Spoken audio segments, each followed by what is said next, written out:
Imagine if I told you they was feeding us babies. Would you think I was real? Would you think I was crazy? Imagine if I told you that we need to be unified, or if I said Christ was black like you and I.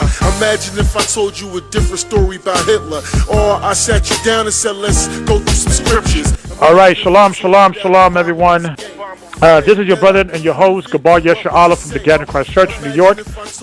We are coming to you live.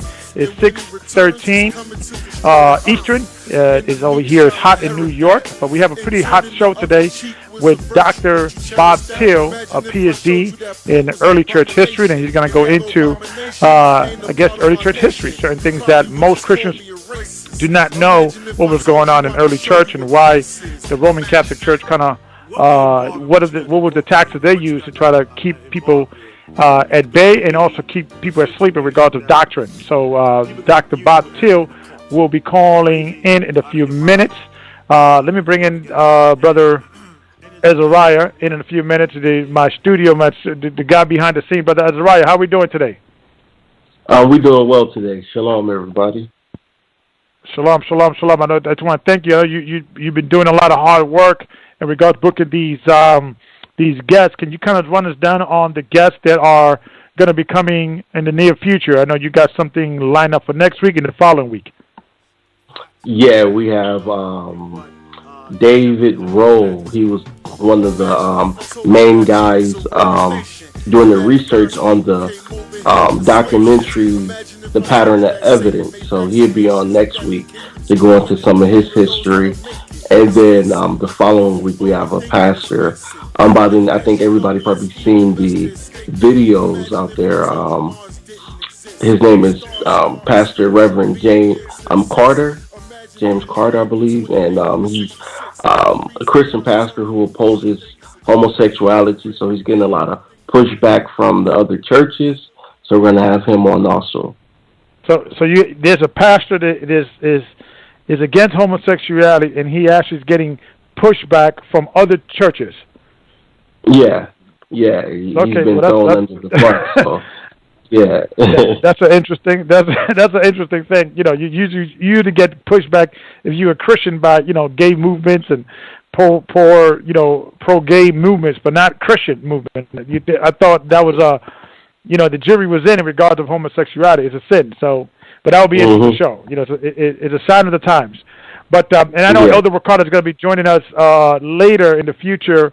Around right after Dr. Bob Thiel, we're going to be joining us. This is your brother Gocc or Bishop Rodriguez, as Dr. Bob Thiel will call me tonight. So I see with Dr. Bob Thiel, he's on. Let me bring him in the queue. And Dr. Bob Thiel, okay, are you coming in live? Can we hear you? Yes, I can hear you. Hi, how are we doing, Doctor? Very fine, thank you, sir. Thank you. For those that do not know you, can you please kind of give us a quick bio, who you are and what it is that you do? Okay, well, I write a lot, but I'm the overseeing pastor or bishop, if you will, of the Continuing Church of God. I've extensively studied church history. I've written books and booklets on all this kind of stuff. And I'm a Sabbath keeper. And I've dealt with a bunch of the arguments that people have raised who don't believe that you need to keep the seventh-day Sabbath, and I presume that's what we're going to be talking about today. So that's a little bit of the background. I once was in the old Worldwide Church of God, and that's sort of relevant because one of the documents I might want to talk about today came from Grace Communion International, who did away with the Sabbath, and they were originally part of the old Worldwide Church of God. Okay. Now, so my understanding, you do have a PhD in early church history. You also you're a writer for my PhD is in early church history, but I also do have a PhD. But yeah, go ahead. And yeah, I do write a lot, especially on church history and prophecy. My books on prophecy cover various topics, basically end time matters. And I write about news and prophecy every day at a cogwriter.com website. Yes, and so people could find you as COG Writer .com. Correct. You've written several articles that I wrote, and also you're overseer of the Continuing Church of God. And I believe it's based in California. Correct? Right. Our headquarters is in California, although we have congregations around the world, with most of our members actually in Africa. Okay. Well, that's a blessing. That's a blessing. Now, I know you and I have talked before, and in my understanding that you grew up traditionally, I think, Roman Catholics. Correct. Correct. Yes. And so kind of walk us through this journey. I want to have some key questions I got lined up, but walk us through this journey. What kind of pick your interest of learning early church history, and actually going. I believe you went overseas, correct, to get this degree overseas. I forget. I'm getting old these days, so I'm forgetting the details. All right. Well, let's see. The journey, don't want to cover my entire life, but as you indicated, yes, I was raised Roman Catholic. I was baptized Roman Catholic. I was confirmed Roman Catholic. I went to Catholic school for a couple of years. My family moved out of the area into another area, and basically we stopped attending Catholic Mass around the time one of the times we moved. I was probably 11 or 12. I knew enough about Catholic theology to realize that, according to Catholic theology, I was basically doomed. So we had a New Testament in the house. We didn't have a Bible, but we did have a New Testament. And I thought, well, maybe I should at least read that and get some idea what I'm supposed to be about. And I began to read the New Testament, and after a few chapters, maybe by the time I got to the 5th or 6th chapter, it didn't show a particularly close relationship to what I remembered hearing in Catholic school or catechism or Catholic Mass. So that, to me, was problematic, and it's like, okay, I don't think they're correct. So I did lots of research, and as I mentioned before, ended up in the old Worldwide Church of God decades ago. In terms of interest in church history, being raised Roman Catholic, you kind of have a certain interest in church history because basically what I was taught, or at least what I remember being taught, was Protestants came out of Catholicism, and basically they did this because King Henry VIII wanted to get divorced and remarried. The Pope wouldn't allow him to do that, so the Anglican Church formed. They split away. I heard about Martin Luther, but I didn't really know why he had been involved in the process. At least when I was little, I didn't know this kind of stuff. And so basically, as a Roman Catholic, I was taught, well, the only church that ties to the apostles is the Church of Rome, therefore all these other churches are frauds and not the case. But then when I got older and I started looking into the Bible, as I said, I was a teenager probably, when I first started to read the New Testament, I started to say, wait a second, I'm looking for the faith once for all delivered to the saints, and I didn't see that in the Church of Rome. I had an interest in church history, but probably not much more of an interest than most of your listeners, meaning that, it was something of interest, but it wasn't anything that I was going to go and study in any massive amount. So I read some literature put out by the old Radio Church of God, as well as by the Worldwide Church of God and some other Church of God groups. And I always had a certain amount of interest in it. But then when I got older, I was working on trying to figure out how I could reach people who had a Roman Catholic background. And first thing that came to mind is I'd read the book of Revelation. And I've read it multiple times, but one of the times I'd read it, I said to myself, how can people in the Church of Rome read this and not see what's going on? Then I thought, if I want to possibly reach them, maybe what I need to do is try to tie in church history. If people will understand church history, then they may be more willing to understand end-time prophecy related to that. So my wife Joyce and I had been to Italy before and to the Vatican before. And so this is probably maybe 2006 or 7. When I got back from a trip to the Vatican, that's when it started to occur to me, I need to think about how I'm going to deal with church history. So in 2008, I enrolled in a program that was overseas, but I also took a class from a graduate church history class from Fuller Theological Seminary out of Southern California. And between those things, I started basically formally studying. And when you do this, To me, it's fascinating. Now, some of your listeners might think history is boring, but it's actually very important. Jude, the 3rd verse says, to contend earnestly for the faith once for all delivered to the saints. And so you want to know what that faith was. Now, where we in the Continuing Church of God would disagree with some of the Messianic groups is we do not believe that our version of Christianity ever died out. We accept what Jesus said in Matthew 16, the gates of Hades, the gates of the grave would never prevail against a true church. And therefore, we would expect to see throughout church history some groups or some people who had doctrines similar or the same to what we currently hold. Mm-hmm. Now, the reason I mention this is I'm going to kind of subdivide this in different groups of people out there. Okay, first you have Roman Catholics, now, and Eastern Orthodox for that matter. We'll put both of those in the same category. They basically, those two groups, believe that they have apostolic succession and continuity, that either the apostle was Peter or Andrew. They've got a couple other apostles' names that they throw out from time to time. But basically, this apostle founded a church in whatever city they claim, and then throughout history they believe they've had a succession of bishops since then, and therefore that proves that they're the original church. The problem that they have, okay, they've got multiple problems. The problems that they have, for example, let's talk about Rome for just a moment. Years ago, when Benedict XVI was still Pope, I was wondering how he was going to deal with this because, according to everything I read, he was a real scholar. Now, don't get me wrong, most Catholic priests are scholars to a degree. Okay, they have a lot of training and education, but Benedict was considered really a scholar. And I was wondering how he was going to deal with the early so-called bishops of Rome. And I heard him say it was through tradition that they accept that they had these early bishops. And to me that was interesting because it was fairly accurate, because there is no indication whatsoever that the succession list that they use in Rome is valid.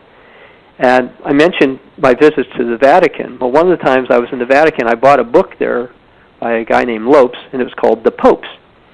And they had pictures of paintings of what they thought like Peter looked like and a guy named Linus looked like. And it's actually, that was one of the other things that triggered this. When I started to read that book back in maybe 2007, I would think that's when it was, or 2006, I said, where did they get all this information? And then, and this is not Catholic bashing, what I'm about to tell you, they made it up. And you said, well, how come that's not Catholic bashing? Because if you actually read Rising Catholic Scholars, they will tell you that all these little stories and stuff that they stuck in for the second, third, fourth popes, there is no historical evidence at all. It came from a book called Liber Pontificalis that was written in the 5th to 7th centuries. And this just had no basis in fact whatsoever.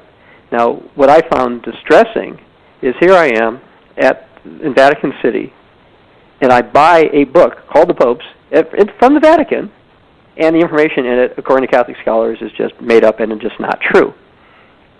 So that's one issue that you've got to deal with when you're looking at church history. Now, go ahead.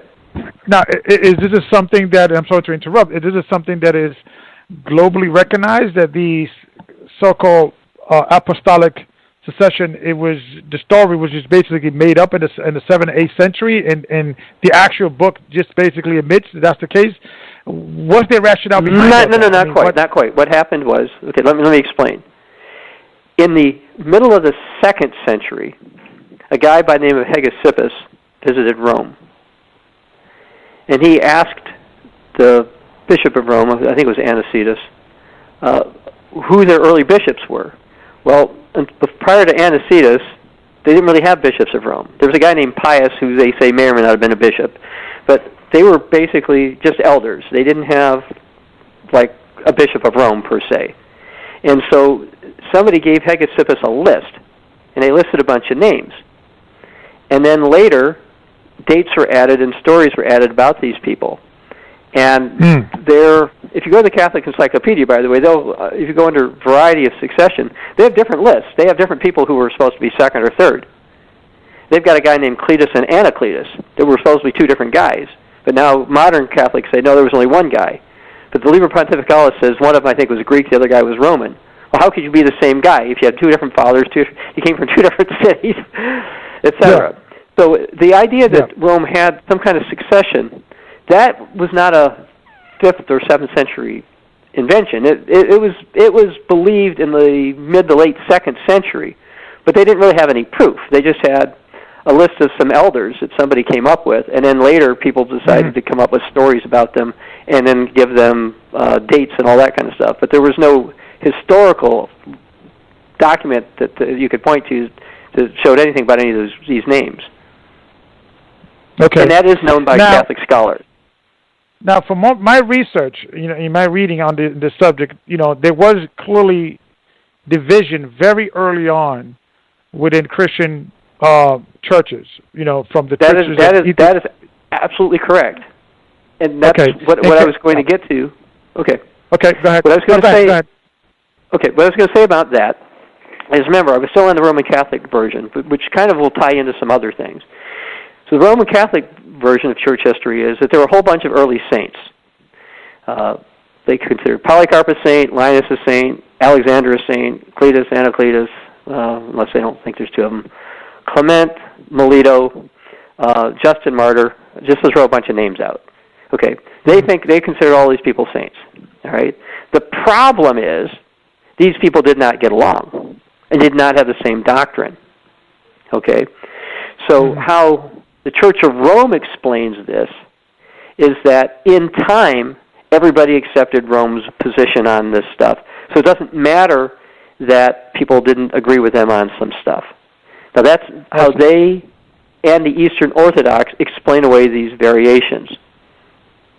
Then you have people, for example, there's a modern scholar who's a former fundamentalist evangelical, now I think he's an agnostic, by the name of Bart Ehrman. And his books are in all the bookstores. He's kind of considered a fairly popular person among the people who have some interest in Christianity but don't really believe it. He basically said there were a whole bunch of Christianities at the time, and the one that won out, it wasn't obvious to him that they were going to win out, and they didn't necessarily have the original doctrine. So that's a view that, let's say, semi-agnostic types have. Okay? Mm-hmm. Then there's the view that we in the Continuing Church of God hold. Well, before we get to this, let's talk about the Protestants. Now, within Protestantism, there's a couple of different views. One, the semi-official view, let's say kind of the Lutheran view. The Lutheran view is that, yes, the Church of Rome was the right church, as well as some other churches that were out there. But Rome got corrupted, and people like Martin Luther and John Calvin stood up against this corruption, separated from the Church of Rome, and were responsible for the Protestant Reformation. The problem that the Protestants have, if you believe that, is that, well, then you therefore have to acknowledge that the Church of Rome, based on that view of history, was the true church up until the 16th century. Now, I don't accept that. What you kind of have to do as a Protestant. Now, there's another kind of Protestant out there, which is probably most of the American Protestants, and they don't understand church history at all. Okay, what their basic view is, yeah, Rome had some problems, but there were probably Protestant-type believers throughout history, therefore this is okay. And you just can't find that. Modern Protestantism, the way it existed, is not shown in church history. Now, a lot of Protestants will tell you, I don't want to hear about church history, it's the Bible alone, just tell me the Bible, and that's all I want to talk about. Well, while that's interesting, and I do believe that the Bible is the only true basis for doctrine, a problem with that particular approach is you've got everybody and their sister who will argue to you what the Bible means right now. Okay, you and I have had some conversations, if we haven't agreed on every point. And you could get Protestants of different sorts who are going to disagree on various doctrines, and part of it is going to be based on translations and all this kind of stuff. And part of it's going to be tradition and people's views. Well, if you're unwilling to look at early church history, I suppose you can think that modern Protestantism actually existed. But if you look at church history, modern Protestantism, where the leaders of the Protestant faith, not necessarily the members, but the leaders believed that the law was done away, for example. You can't find that in early Christianity. You can't find anybody. You can find on the internet people who are going to tell you that the Ten Commandments were done away or they're nailed to the cross or something along this line. But you won't find that in early church history. Not at all. There was one guy, and he was weird. His name was Marcion. He did away the Ten Commandments, as did Simon Magus. Okay? Now, Protestants aren't going to go out and say, oh, we descended from Simon Magus and then this Marcion guy, because the more they read about Marcion, they would realize they couldn't come from him either. So Protestants have a problem in that not the idea of living by the Bible alone is wrong. That's a correct view in terms of doctrine. But the idea that their version of church history has got something to do with reality is just not the case. And so then... Then that leaves one other view. Another view. One is that no matter how all these groups differ, they're still all correct. I don't happen to share that particular view, but that's kind of an ecumenical view, and that's becoming more popular these days. But then there's the view that we in the Continuing Church of God hold, which goes like this. When you look at the early writings, 1st and 2nd century writings that are outside of the Bible, the number one criteria is, do they line up with the Bible? Okay? Because if these writers didn't agree with the Bible, why would you listen to them? Okay? We would consider them to be apostates or heretics or something along those lines. Not true Christians. Well, if you take the approach that anyone faithful would contend for the faith of the Bible, then you can separate people into different groups. For example, I mentioned Justin Martyr. Now, I consider Justin Martyr an apostate. Protestants actually like to call him a Christian and one of their early leaders because Justin was actually the first person to actually write the Christians meet on Sunday. This is about 150 A.D. All right, and to put this in perspective for your listeners, the New Testament was written in the 1st century. The last book, the Book of Revelation, probably between 90 and 95 A.D. Okay, so the end of the 1st century. So Justin, around 150 A.D. in Rome, said that he kept Sunday. And so because of that, Protestants and Roman Catholics like to point to Justin as a Christian. Yet Justin said, and this is something that Protestants and Catholics need to think about if they think Justin's one of their guys, because Justin said, any of you who think when you die that you go to heaven when you die, you're not a Christian. Okay? That's what Justin wrote. The same Justin who said that he went to church on Sunday said, if you believe when you die you go to heaven, that you're not a Christian. So the dilemma that the Protestants and the Catholics tend to have is that they point to someone like Justin as proof to why they should keep Sunday, yet Justin said, because the typical Protestant, and for sure the Roman Catholic Church teaches when you die, if you've done whatever rituals you're supposed to have done, you've been to confession, you've been baptized or whatever, you immediately go to heaven. And Justin says, if you teach that, you're not a Christian. So they have the dilemma that, okay, they've got Justin who they claim, but they can only partially claim him. But we, in the Continuing Church of God, don't claim Justin at all. Now, by the way, we agree. We agree that Justin's, with some points that Justin made. But as far as the whole Sunday thing and arguments about God's law, Justin said that there were two types of people. This is in his letter to Trypho. Okay, it's called The Dialogue with Trypho. And you can find it all over the internet. You can read it. But basically, a Jewish guy came up to him and said, "Look, you're just like the Gentiles. You don't do anything different." He says, "Well, that's true." He says, "Aren't there Christians who do this other stuff?" And Justin says, "Well, yeah, there are, but we don't want it. We don't have anything to do with them. They don't have anything to do with us." So Justin said there were two kinds of Christians. Basically, those who kept the Sabbath and the holy days and avoided unclean meats and things like that, which we in the Continuing Church of God do, and I presume you guys do. Yes. Okay. All right. So Justin said there were two kinds. Well, this is the right way to look at it, that there were two kinds. Now, there's a guy called the father of Latin theology. His name is Tertullian. Now, growing up Roman Catholic, I thought that all the early writings were written in Latin. Wrong. They're all written in Greek, including the ones the Church of Rome points to. None of them were written in Latin, all right? Until this guy named Tertullian comes around, and he starts writing around 190 A.D., plus or minus. And he's called the father of Latin theology. And he said that there were only two groups that had apostolic succession. Okay? And I'll tell you the two different groups. One is, he says that the Church of Rome claims apostolic succession through a guy named Clement, from Peter to Clement. Now, the current list that Rome has, by the way, does not go from Peter to Clement. It goes from Peter to Linus to Cletus to Alexander to Clement, I think is what it is. Okay, Clement's not the second or third guy on the list. But he said there's only two groups that can possibly claim this kind of continuity. That was one. And then another group. Now, everybody's heard of the Church of Rome, but almost nobody's heard of this other group. And this is the group that we in the Continuing Church of God trace our history through. And he said there's a group called the Smyrnians. The Smyrnians trace themselves from the Apostle John through Polycarp. Okay, now since the term Smyrnian is probably not on the tip of everybody's tongue who's listening to this, let me explain. Smyrna is one of the 7 churches of Revelation.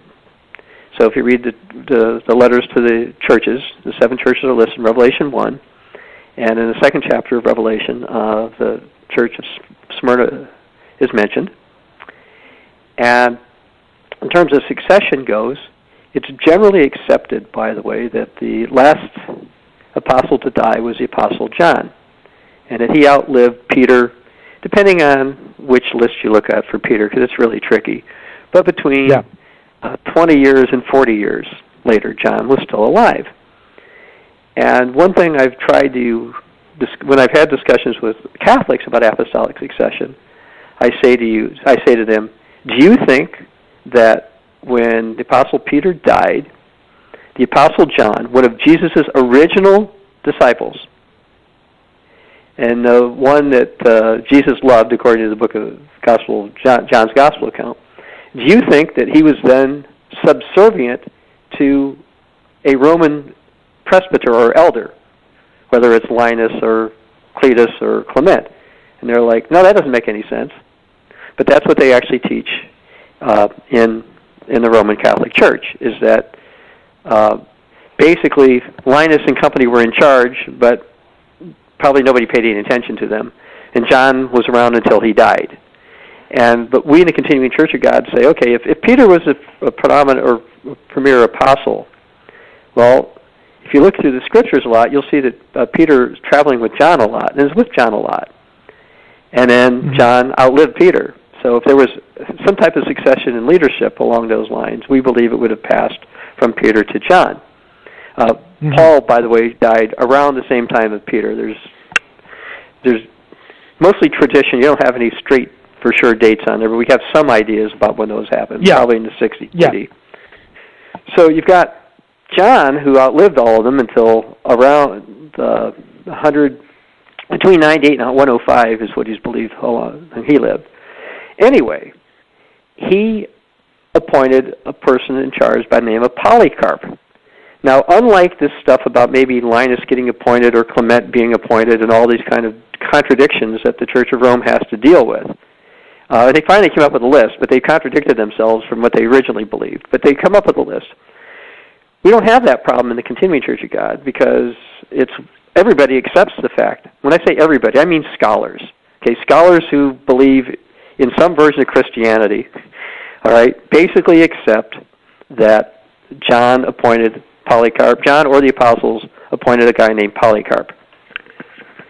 And he's different than this guy like Linus and Cletus, etc., because, one, there was a letter written to Polycarp when he was alive by Ignatius of Antioch, and we have that letter. It's still, you can find it on the internet. You can find it in Greek. You can find it in English. So there's a letter written to him, so we know he existed. Then he wrote a letter to a group of people called the Philippians. So we actually have a letter from this guy, so we know what he actually taught. Then when he was being killed, they actually wrote all that down, what happened, and they quoted him, and they sent that out. So we have a guy who, there's a letter to him when he was alive, there's a letter that he wrote, and a letter about him when he died. So we have contemporaneous records, which we don't have on these other people I mentioned. Okay? Yeah. So we know that this guy was around. And if you look through the writings, it talks about he was arrested on the preparation of the Great Sabbath, and you read some other things about this guy, and you start to find out, well, wait a second, it sounds like he kept the Sabbath and the holy days. Well, remember I mentioned Justin Martyr, and then Justin went to Rome. What I didn't mention to you is that Justin originally lived in Polycarp's area. Okay? Justin lived in Ephesus. Now, I don't know how familiar your listeners are with the seven churches of Revelation, but they're all in an area that was called Asia Minor, and we now call that Turkey. Yes. And I've been to all seven of the churches. And it's only about 15, 20 miles from Ephesus to Smyrna, so they're not that far away. Yeah, okay. So, remember, Justin wrote that there were two kinds of Christians. This is when he was in Ephesus. He said the kind that kept the law and the Sabbath and that kind of stuff, then his group. Well, as it turns out, over in Asia Minor, the bigger group was the one that Polycarp was over in charge of. And we actually have a succession list that was written later that gives you a list of Church of God bishops or leaders of the area up until the early 3rd century. So we have an idea what was going on. But people like Polycarp kept things like Passover. We know he kept Passover on the 14th. He didn't switch to a Sunday. And there's all kinds of information to support that. So now, when you look at church... Go ahead. No, I'm sorry. What about, and you can maybe share some light on this whole controversy of the term, the Greek word korie, I'm probably messing up that pronunciation, of the Lord's Day. Yes. Yeah, Kreti, yes. Can you share some light? Because when I have spoken to some scholars on this subject, or some Sunday worship supporters, they have used Polycarp writings to say that that we should no longer follow the Jewish laws or the Jewish Sabbath, but we should keep the Lord's Day. Can you shed some light on that particular? I believe it was the letters to the letters. The letters escapes me. Magnesians. Yeah, I'm familiar with all the those early documents. Yeah. So can you let me shed some light on that, please? Sure. Okay. First, a lot of people keep Sunday, and so they've looked for various proof. When did this first happen in the literature? Now, first of all, I'm going to tell you, if anybody tells you that it happened prior to the false gospel of Peter, they are a pseudo-scholar. It doesn't mean they don't have a real degree, but it means they're believing something that's not true. Okay? Okay. All right, so the first writing that said the Lord's Day is actually something falsely called the Gospel of Peter. This came out, now Bart Ehrman thinks it came out in the early 2nd century. Others say it happened in the late 2nd century. I don't know which one it did, but because we don't know for certain. But here's what we do know. We do know that the Church of Rome accepted it as legitimate for a while, and we do know that the Alexandrian Church accepted it for a while. And remember I told you that one thing, how we differ in the continuing Church of God, is that we try to figure out, which of the leaders were really true Christians and which weren't.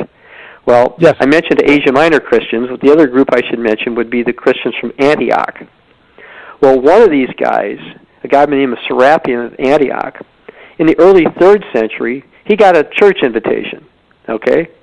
And so he went from Antioch and he went down somewhere in Egypt, all right? And he wrote about it and he said, when I thought you guys were in the true faith, and I got there and you're not, and you're reading the Gospel of Peter. That's nonsense. Okay, I mean, he didn't word it. He didn't say it was nonsense. That's basically what he said. He found out that they were not real ones. Well, why is this important? Well, because Rome and Alexandria were using the Gospel of Peter, and that's the first place it uses the term Lord's Day. Now, it uses it like 3 or 4 times, but it doesn't refer to it as Sunday per se. It's talking about the resurrection is at the dawn of the Lord's day is what it says a bunch of times. But that's actually the first document that clearly uses the expression Lord's Day, and it's a false document. It's a false document because no, and I mean zero, priest of Rome or bishop of Rome who's in good standing could possibly tell you that that's a legitimate document.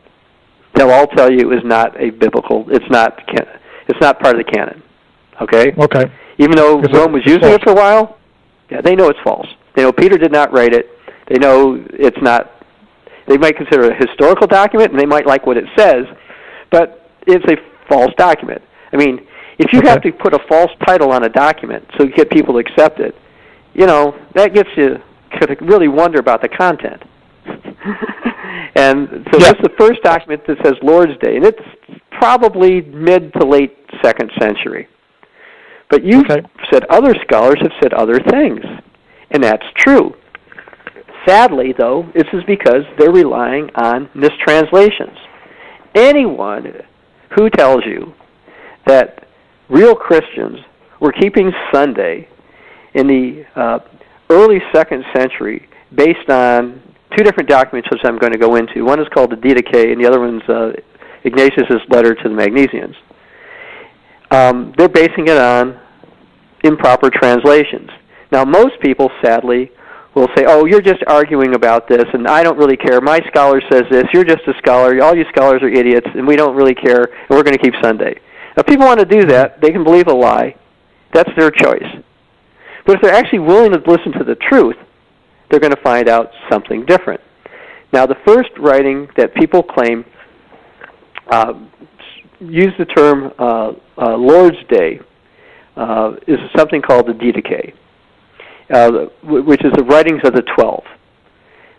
There's all kinds of traditions about this, but basically what people will do is they'll read from 19th century Protestant scholars who mistranslated this. And what they mistranslate it is as follows. They say, but every Lord's Day, that's Hall and Napier's translation, or on the Lord's Day of the Lord, and that's Cursa Blake's translation. That's what they're going to say, chapter 14, verse 1 says. But these are mistranslations. How do we know they're mistranslations? And people don't have to be Greek scholars to realize this one. The word day, the Greek word, is not in the text. And you can prove this. You can go online. You can find the Greek. You can look at it.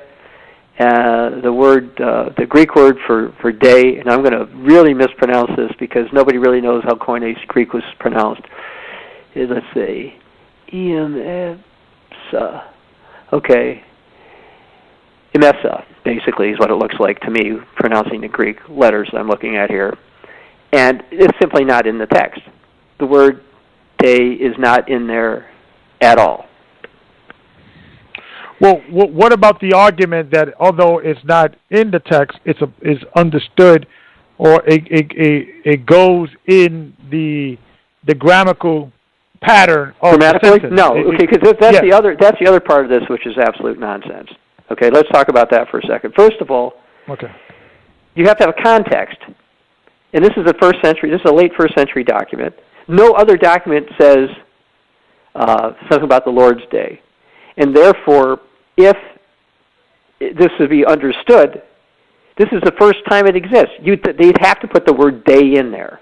Okay? Now, in time, maybe over centuries, people might pick something up, but not the first time. That's the one issue. But the other is the grammatical problem. And this is where I wrote, but every or on the Lord's, or how, and that's how these things have started with. The problem is they have a Greek word there called kata, kappa, alpha, ta, alpha, okay? And it's not to be translated on the, or but every way. It's actually to be translated according to. And you say, well, how do you know that? Well, Cursa Blake, who mistranslated on the, in this particular verse, translated it according to 5 other times, and with respect 1 other time. okay? Mm-hmm. And the only other time Lake uses the term on in his translation, which is in a bunch of verses, he didn't use it. He didn't translate it from the word kata at all. Okay, so you have a translator who translates this one word kata the same every time, except when he gets to this verse. So he mistranslates the first part of the word, then he adds another word, and then you've got people talking to you who claim to be scholars, who tell you, "Oh, the context required that." What? No, this is only 2 words. Yeah. Kata, karaoke. They're 2 words. You don't have to throw in day, and you don't have to mistranslate it. Mm-hmm. Okay? So that's... So every single time that word exists in the other writings, he translated correctly, except this time. That's what you're saying? Okay. Yes. Okay. Okay, and it's the first part of it. But yeah, it should say according to. But he said, but he said on the. No, it's according to. Okay. According. If you say according to the Lord's day, people would say, what does that mean? Okay, because that's how it would have said. What do you mean according to the Lord's day? No, the word just says according to the Lord's. Okay, that's all the 2 words mean.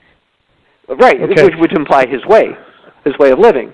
Okay, but that's all it says.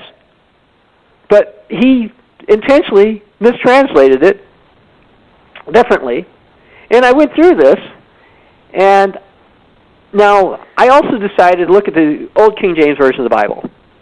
Okay, to see how that word kata is translated. To be sure, no one can accuse me of being biased in it. Yeah. Okay. It's translated as according to 110 times. Right? Yes. I've seen that. But one time they did translate it as on, but they fixed that in the New King James and NIV. Okay? So one time there was a mistake for some reason. I don't know why. But 110 of 111 times, the Old King James gets it right. And then the New King James gets it right 111 on 111 times. And the same thing, I mentioned 2 translators. The other translators were Hall and Napier. They also translated kata as according to 6 other times in the same letter. Okay? Same letter. It's not like I'm picking some other document. The same letter. The same letter, they translated this word 6 times one way. But then they decided to change it to mean something else in this verse. Okay? So just for the layman, for those that are listening, so you're telling me that none of the Polycarp's letters. Well, we haven't gotten to him yet. We haven't gotten quite to him yet, but this is just before him. Well, this is the Didache. Before the Didache. None of the Didache Greek text says first day or even says Lord's Day on none of this writing. Is that what you're telling me? In that writing, no. No. Right. Okay. Yeah, it's not there. It's only there if you make it up. And if you make it up and other people repeat it, then they all say it's true, especially if they heard it, somebody in college told them it was true. But it's not there. So every time that we're there, every time that word has been translated in other areas, besides the part that we're referring to, is the Lord's way. Or the Lord's. It's just the Lord's. Yeah. The Lord's. According to the Lord's. Yeah. Kata karaoke. According to the Lord's. That's what it means. Okay. Now, can you tell me who, if anybody has translated this correctly, is there a version that is more accurate to the Greek text? That is more, is there someone that actually looked at this and said, we need to make this correction and made the correction? Oh yeah, there's several people who've done it, but nobody pays attention to them. Okay. Okay. All right. For example, you can find it in. I found a document that was 100 years ago that somebody translated it correctly, and then back in 1968, the Seventh-day Adventists they translated it, and actually they translated Ignatius, which I'm going to get to, but they've got the correct translations, so they know it means what I said it means. And by the way, I didn't run into this Seventh-day Adventist translation until today. Okay, just because I was doing this show, I thought I'd look. All right, and Seventh-day Adventists came up with today what I came with. Well, I mean, they translate decades ago, but I never saw it. I came up with the translation of this 7, 8, 9 years ago on my own. Yeah. Went to Greece to prove it, and then I just found it today that the way I translated it. some others figured it out as well. Right. So anyway, so first of all, you have this document called the Didache. Then you have Ignatius' letter to the Magnesians. Now, this is the big one on the internet that people will point to. Now, you mentioned Polycarp. Ignatius wrote a letter to Polycarp, and he also wrote a letter to the Magnesians, and he wrote a bunch of other letters. And some people have a big problem with this. Protestant groups, Catholic groups, and even a lot of Church of God groups who don't understand church history have a problem with this. Because you've got to decide one of two things. Either Polycarp is a good guy or Polycarp is a bad guy. Okay? And why does this got to do with Ignatius? Because Ignatius wrote all these letters, and Polycarp, in his letter to the Philippians, said that all of Ignatius' writings were good. Okay? So either Ignatius and Polycarp are good guys or Ignatius and Polycarp are bad guys. There is no in-between. Right. You can't pick and choose between the two. A lot of people do. Yeah. Some people point to Ignatius as bad and Polycarp as good, and vice versa. But you got to kind of take them together.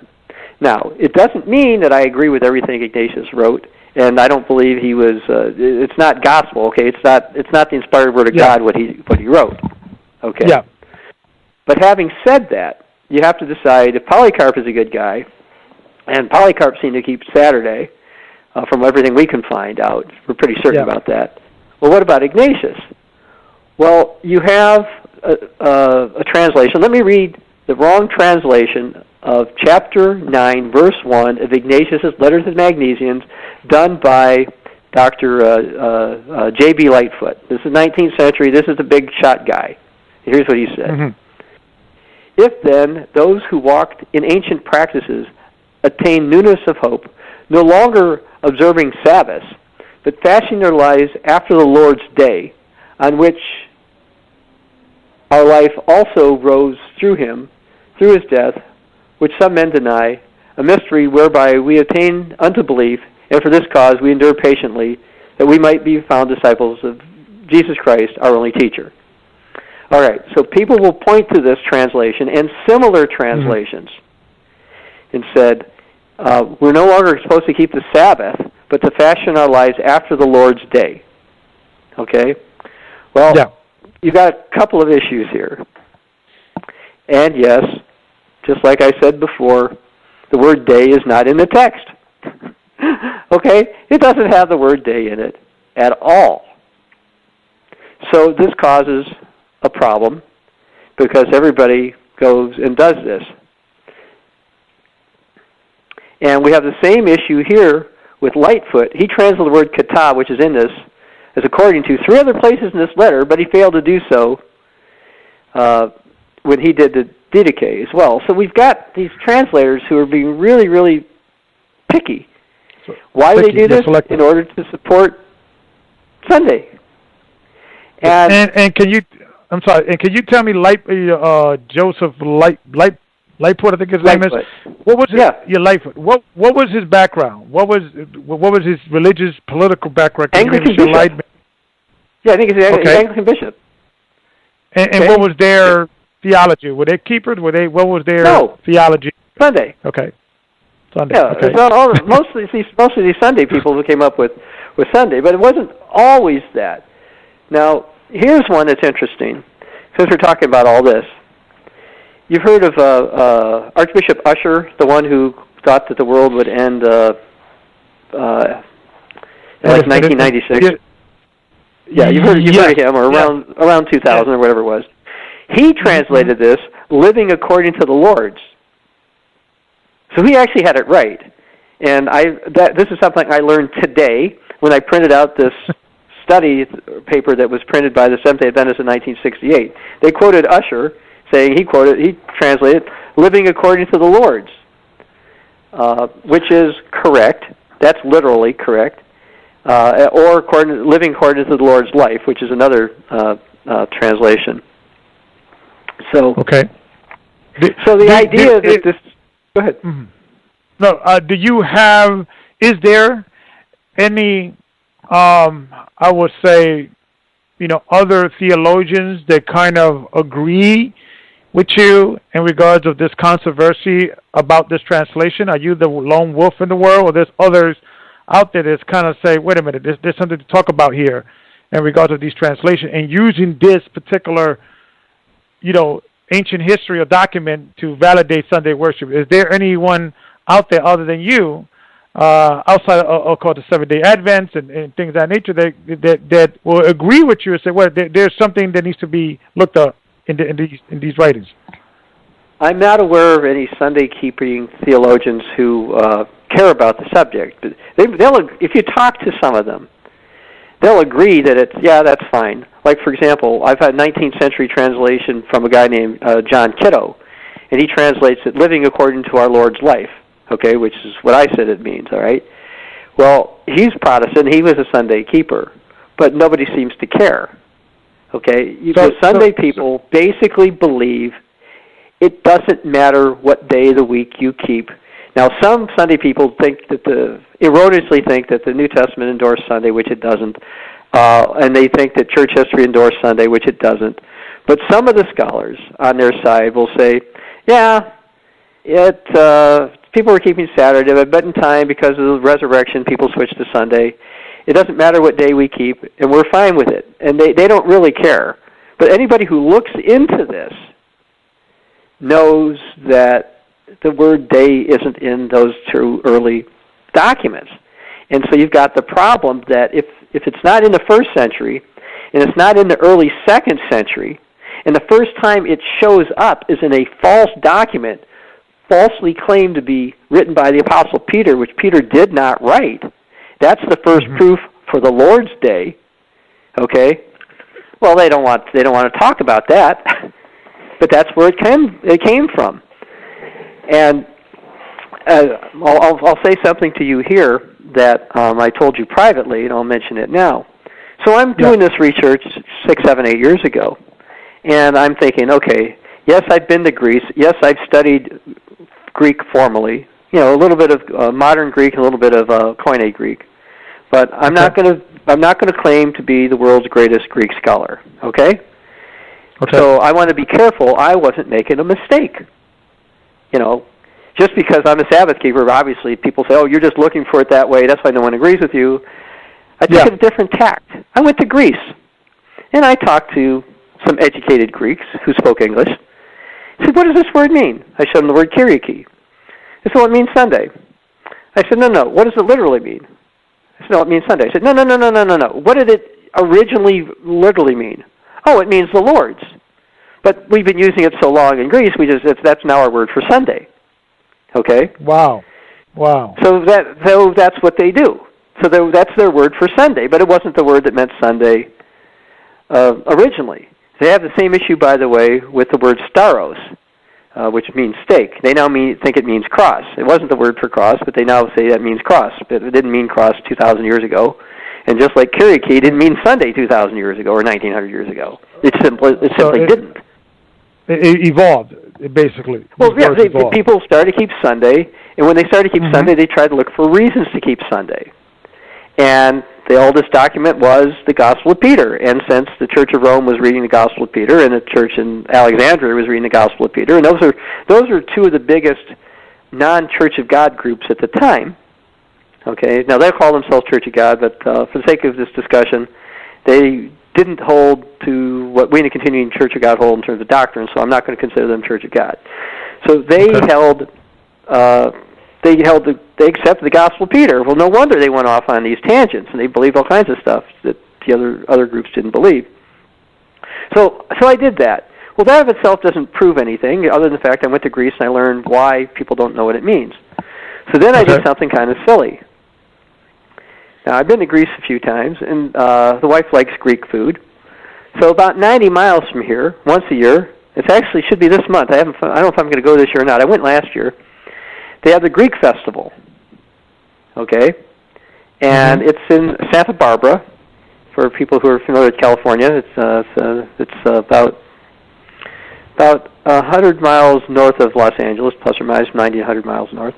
So anyway, it's about 90 miles from me here.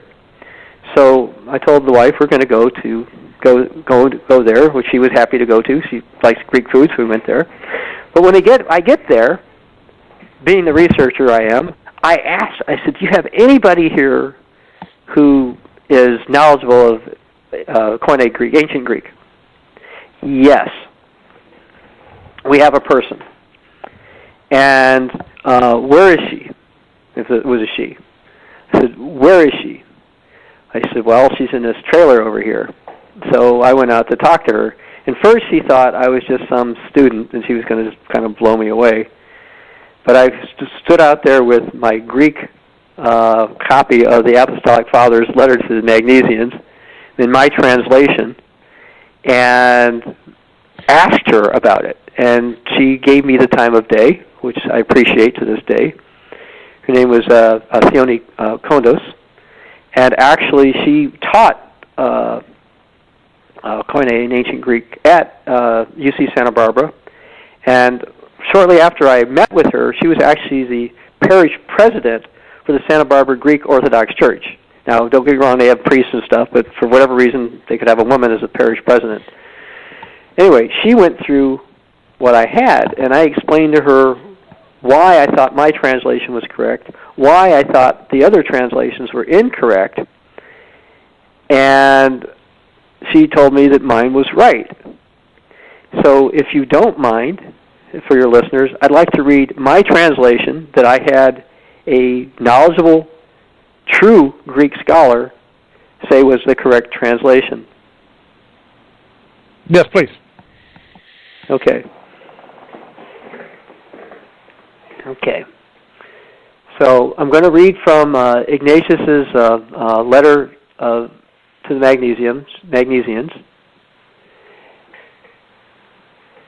And it says, verse 8:1 says, "Do not be seduced by strange doctrines, nor antiquated fables, which are profitless. For even unto this day, if we live according to the manner of Judaic concepts, we admit we have not received grace. For the godly prophets lived after Christ Jesus." Now let me just stop here. Remember when Jesus was on earth, he would condemn the Pharisees for adding traditions that were not in the Bible. Okay? Yeah. And Ignatius is saying that the godly prophets lived after Jesus, or Christ Jesus. Okay, well, the godly prophets, we're talking about people like Isaiah and Jeremiah and all those kind of things. They kept the Sabbath, by the way. And nobody argues. They didn't keep them in a manner of Judaic concepts. They kept them in accordance of God's law. Okay? Yeah.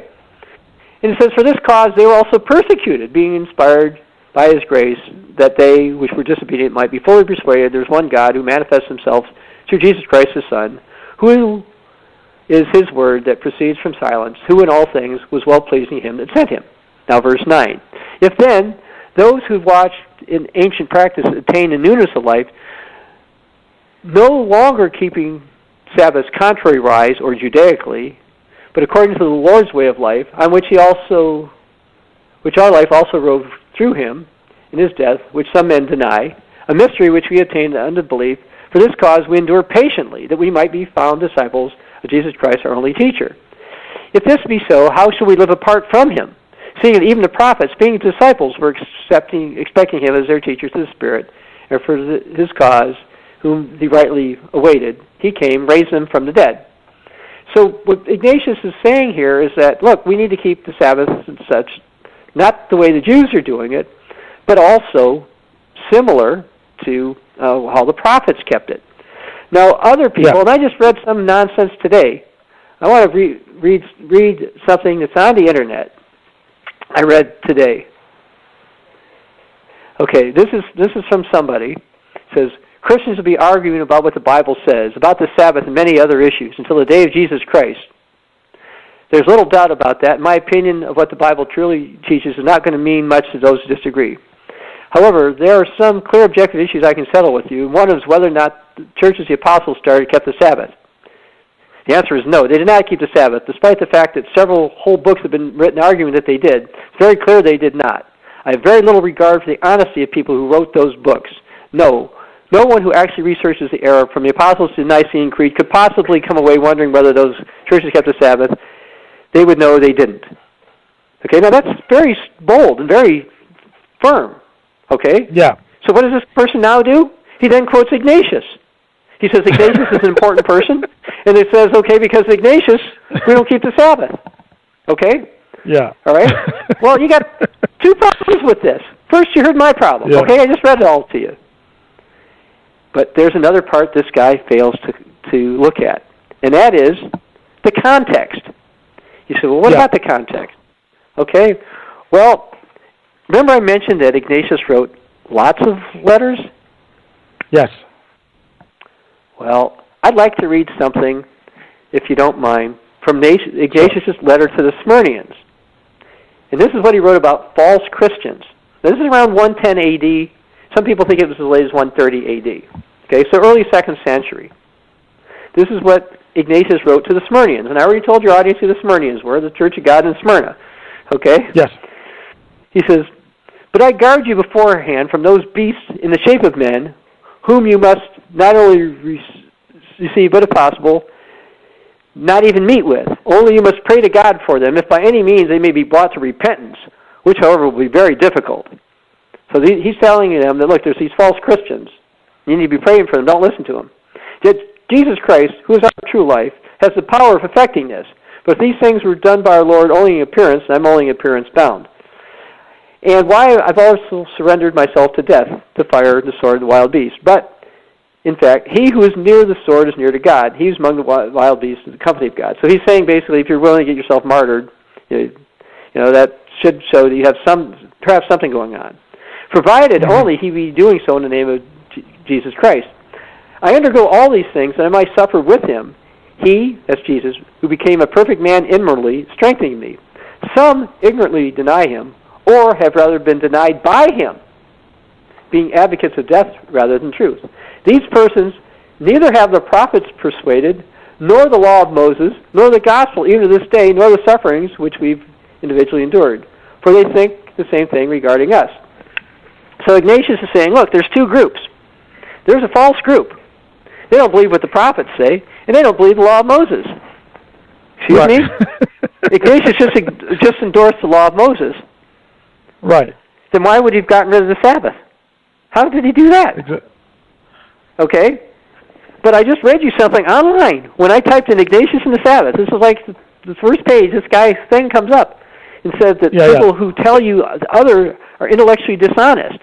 Well, this is where all this stuff about church history is really important. Okay. Absolutely. And if you just accept that the Nicene Council and all that trash, those were true Christians, okay, all right, then you're going to accept his kind of nonsense.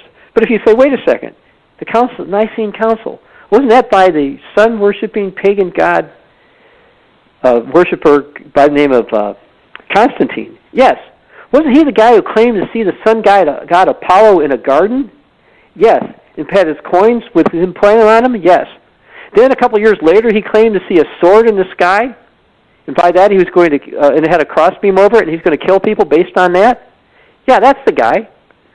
Okay? And that's supposedly his conversion to Christianity. And by the way, according to what we can tell, he wasn't even baptized, supposedly, until his deathbed. And he claimed to be a bishop. Okay? Now, you use the title of bishop. Well, this guy claimed to be a bishop. He wasn't baptized. He called the Council of Nicaea. He was a lay bishop. He declared himself a bishop, unbaptized. Unbaptized. Yeah. Summons these people together, tells them, or gets them to decide that they have to keep Passover on a Sunday. All right? Well, if you think all that's legitimate, then, which apparently what this writer thinks, then I guess you don't care about the truth.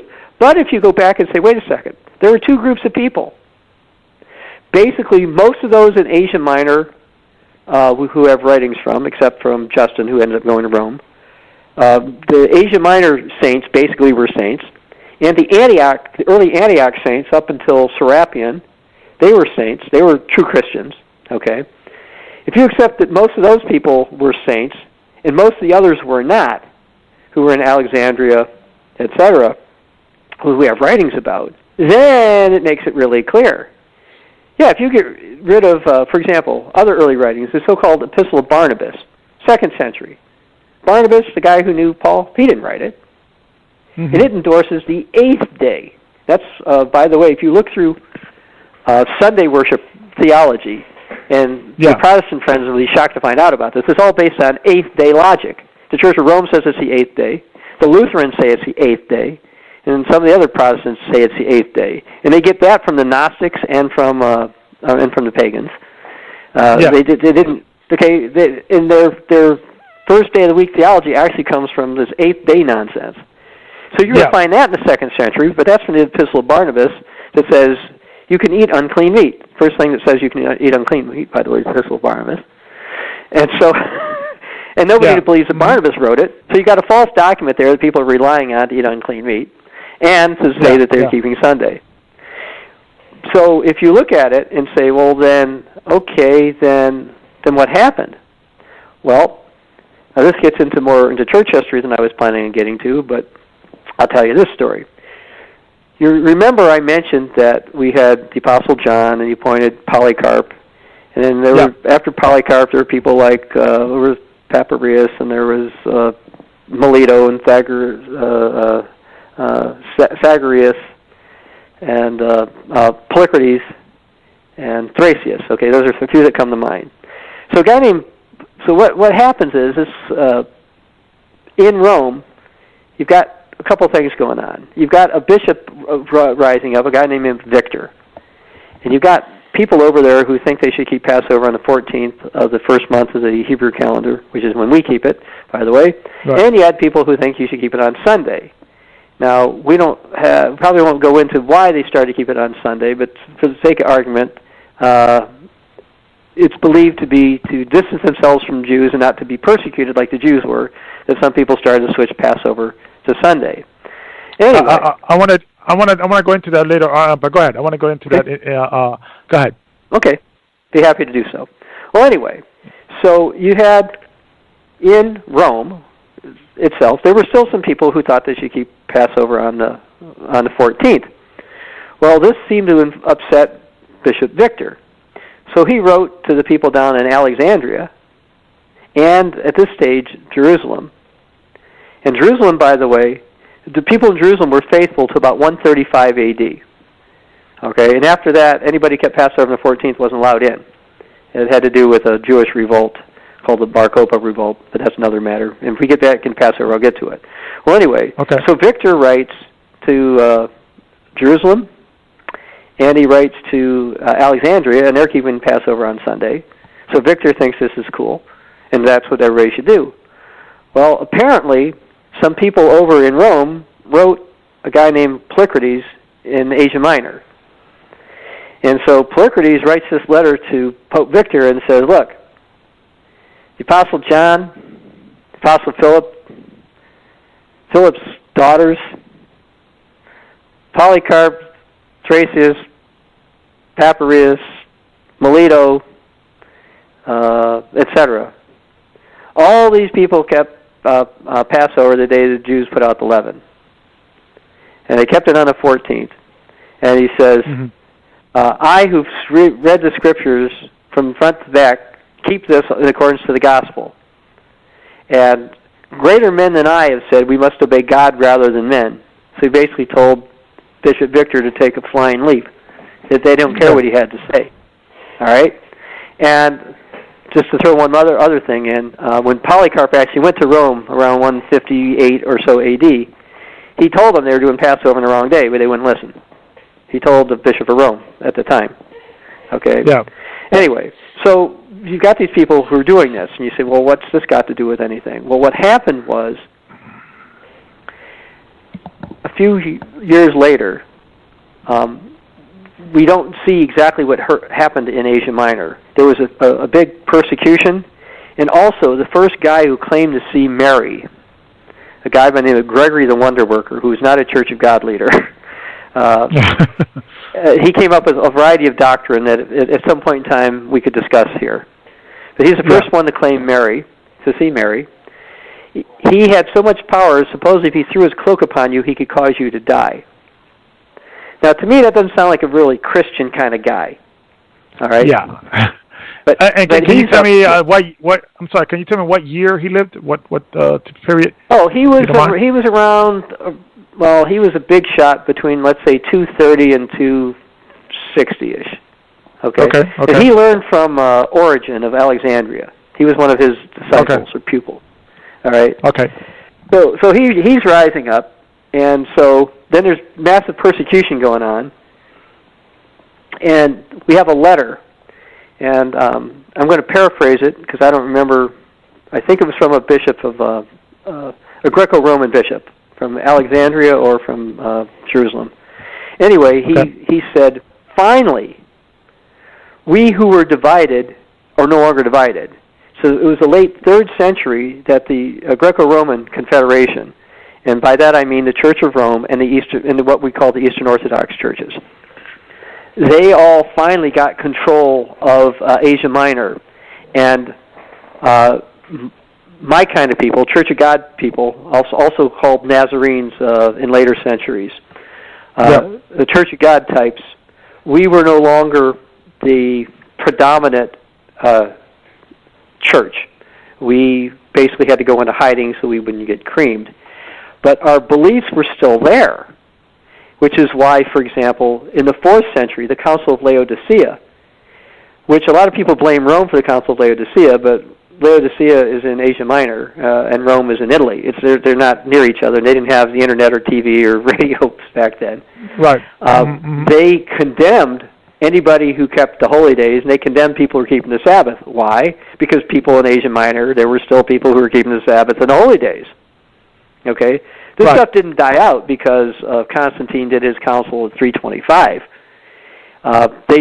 What happened was in 331, Constantine issued what was called the Edict Against Heretics to take away the property and to try to destroy the lives of those who kept original doctrine. And that didn't work. So in 386, after the Council of Constantinople, Theodosius, by the way, decreed the death penalty on anybody who had the audacity to keep Passover on the 14th. And the reason this should be of real interest to the Greco-Romans, they all claim that Polycarp was their guy. Well, he kept Passover on the 14th. So was Melito. He kept Passover on the 14th. Those other people I mentioned. They say all these people were saints. So how could they support a political leader who in 386 to 395 AD issued an edict to kill people for keeping the same practice that the Apostle John kept and the Apostle Philip kept? And so did the other apostles, by the way, but we just have one letter that said they kept them. And if you look through Roman Catholic records, even from the Venerable Bede, who wrote the English history in the 7th or 9th century, 8th or 9th century, he quoted people as saying, "Oh yeah, the Apostle John and the early Christians, they kept Passover on the 14th." But they actually claimed, you'll love this one, that whoever Bede quoted, some abbot, said that John did this because he was a coward. They actually write that the Apostle John kept Passover on the 14th because he was a coward. And that's in the writings of Ecclesiastical History by Bede. You can read that. It's like, you've got to be kidding. And they claim that Peter switched, but this is written in 7th or 8th century. Well, there's no proof whatsoever that Peter switched. Somebody just said that he did because they had to come up with a story, because everybody knew John didn't switch. Philip didn't switch. Nobody else switched. Jude wrote to contend earnestly for the faith once for all delivered to the saints. And, all the early Christians were circumcised Jews. They all kept the Sabbath. They all kept the holy days. They all avoided unclean meat. None of them believed that when Jesus died, or before he died, he declared all food fit for human consumption. None of them believed any of that, and there's no evidence whatsoever that any of them believed any of that. Yeah. So anyway, I've digressed mightily. Well, I know I'm fascinated with church history, and I could listen to this for hours. But that's my thing. I know many people maybe have questions. I know I have my elder Rakar Shiar. He's on queue, and also Brother Gadget. They have some questions. Do you want to maybe take some questions from? Okay, certainly. Great. Not a problem. Be happy to do so. Okay. Hopefully, I know the answers. Great. Yeah. Okay. So let me bring in Elder Rakar Shiar. I don't know if he had a question, or I know he was Elder Rakar. Yes, shalom. Blessings. How are you this evening? Fine, thank you. I hope you're doing well. Okay, thank you for coming on. I have some straightforward questions, and I'm sure you would agree. Number one, if those in authority with the Bible just would follow the King James Bible, there would be no credible reason at all, scriptural reason, to say that Sunday or the Sabbath was changed to Sunday, or that, put it this way, Easter, Sunday, Christmas, any of these days cannot be verified through Scripture, correct? Unfortunately, what you said is not quite correct. The Old King James Version of the Bible uses the word Easter in one place, which is a mistranslation of the Greek word Pascha. But it's Passover when you look at the translation. I know, but you said using the King James Version of the Bible, and I'm telling you the King James Version of the Bible has that mistranslation in that spot. Now, the other thing that the King James mistranslates is Hebrews 4, verse 9, which says, there remains, therefore, a keeping of the Sabbath for the people of God. And now you can verify that, or your people can verify that from Roman Catholic translations and Protestant translations who get it correct. But most translators have intentionally just translated that to mean rest. And in that particular chapter of the Bible, of the New Testament, the word rest is translated from a different word every time except verse 9.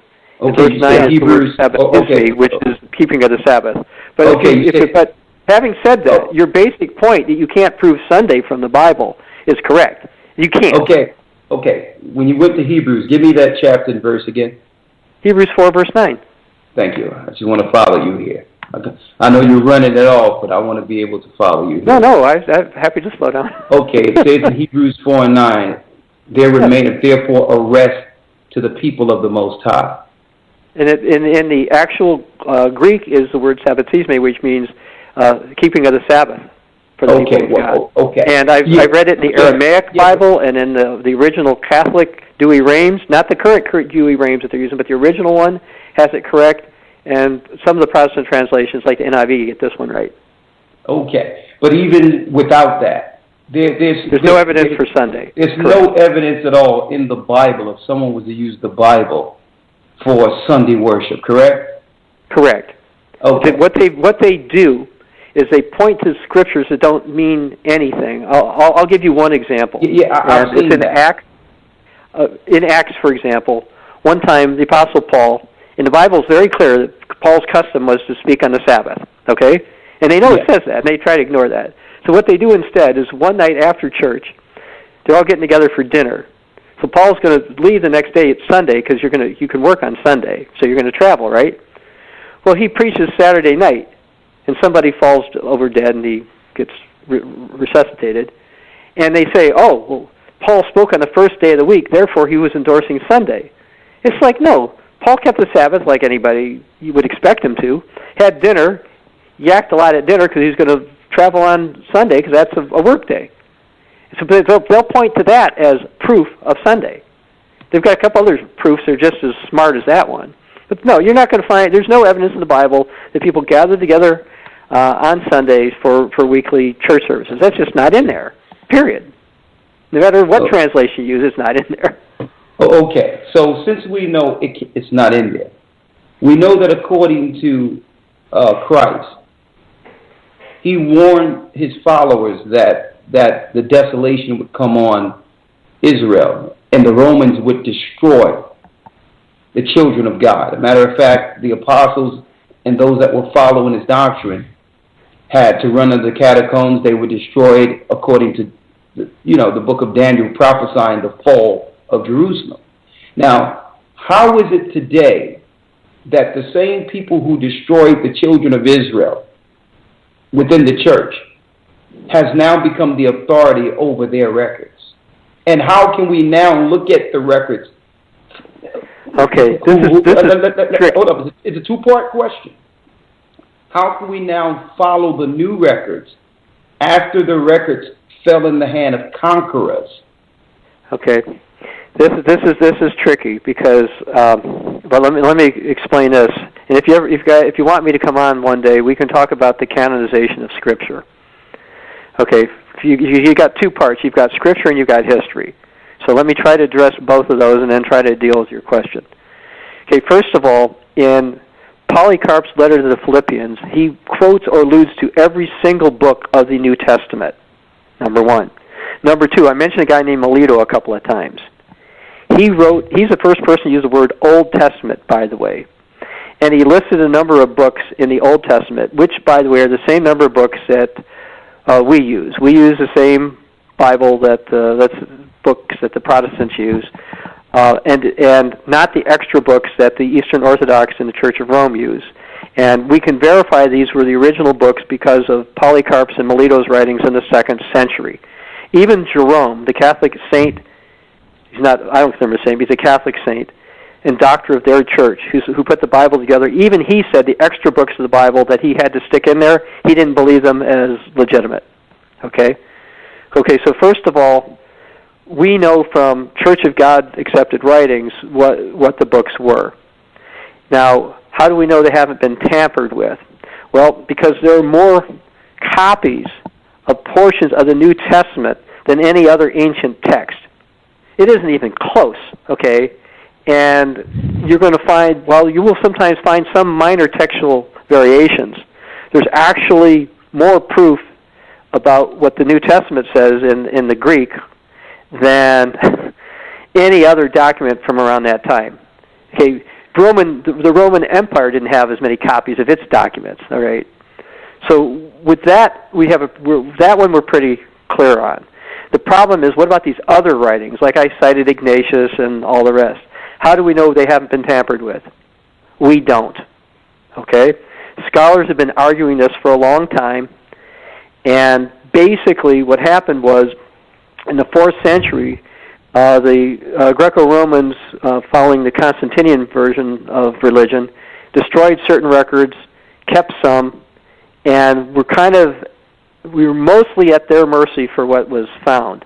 Now, I say mostly because I actually have an Arab source that somebody translated in 1967 about church history of what happened in the 2nd, 3rd, and 4th centuries.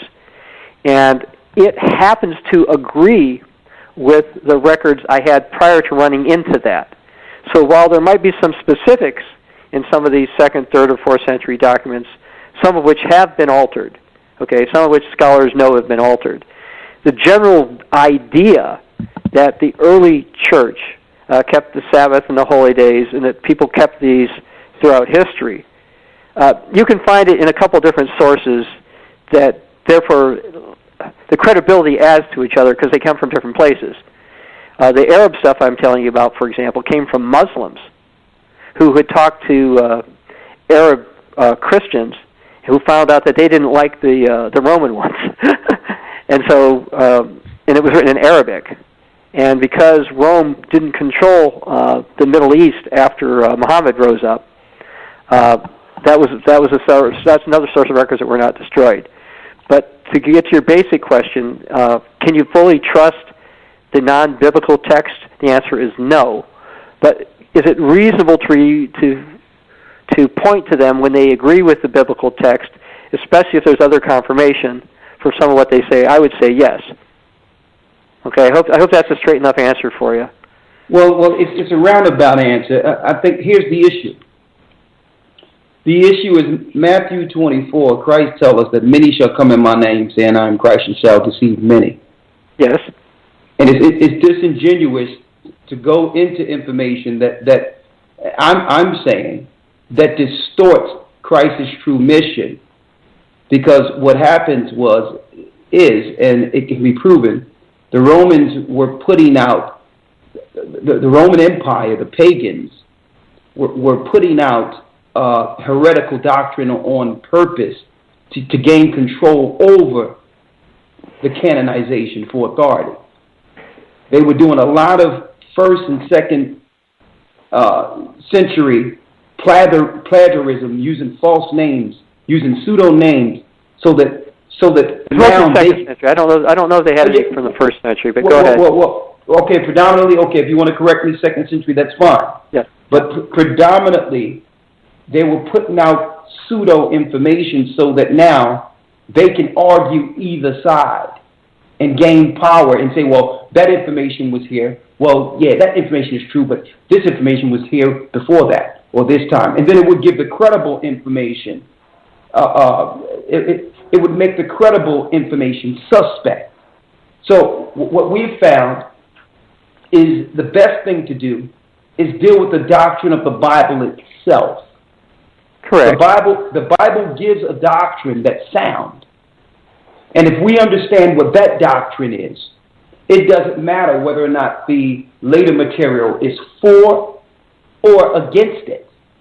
Well, it only does in one sense, okay? Because sometimes there's a difference of opinion on what the Greek means, and that is subject to interpretation.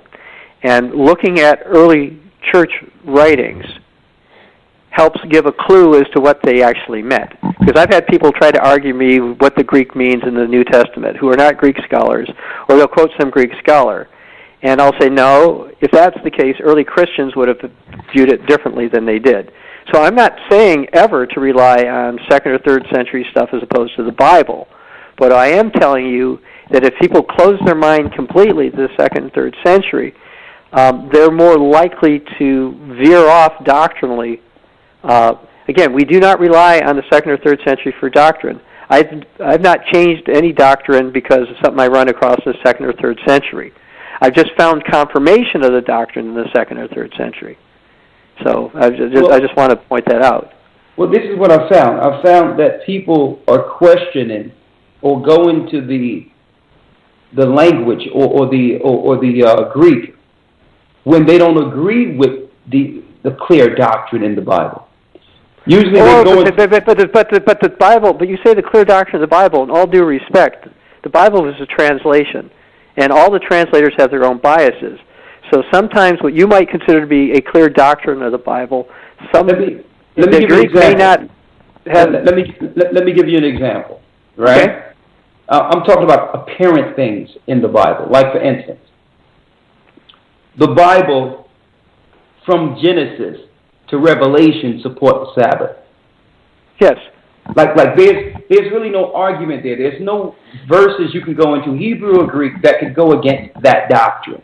Well, Protestants and Catholics do. They will still say that these other things, they will point to verses in the New Testament that they say support Sunday. Now, I disagree with them, but I'm going to tell you that they absolutely do. No. They absolutely think that they can prove it from the Bible. Well, okay, this is what I'm saying, though. I have dealt with these Christians where they said that, okay, Paul told people to put money together the first day of the week.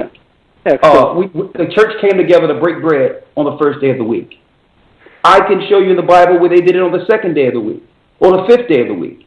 But I understand. I don't disagree. I don't believe that the New Testament supports it. I'm just telling you that some scholars, that's what they teach. What I'm saying is people can say what they want to say in disagreeing with the doctrine of the Bible. But if you just read the Bible word for word and just agree with what the Bible is saying, there is no conflict. There's only a conflict when someone wants to do something else.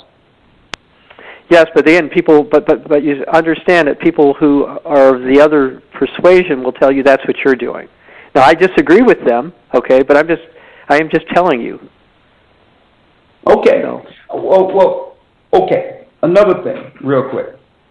Doctrine of the Bible.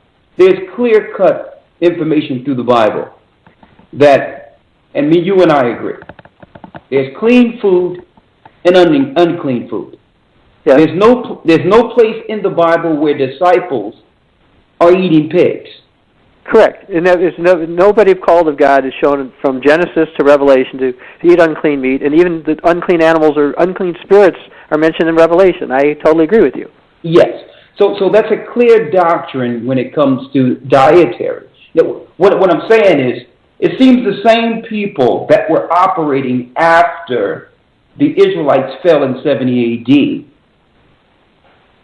have a serious stake in this confusion to bring the world back into paganism,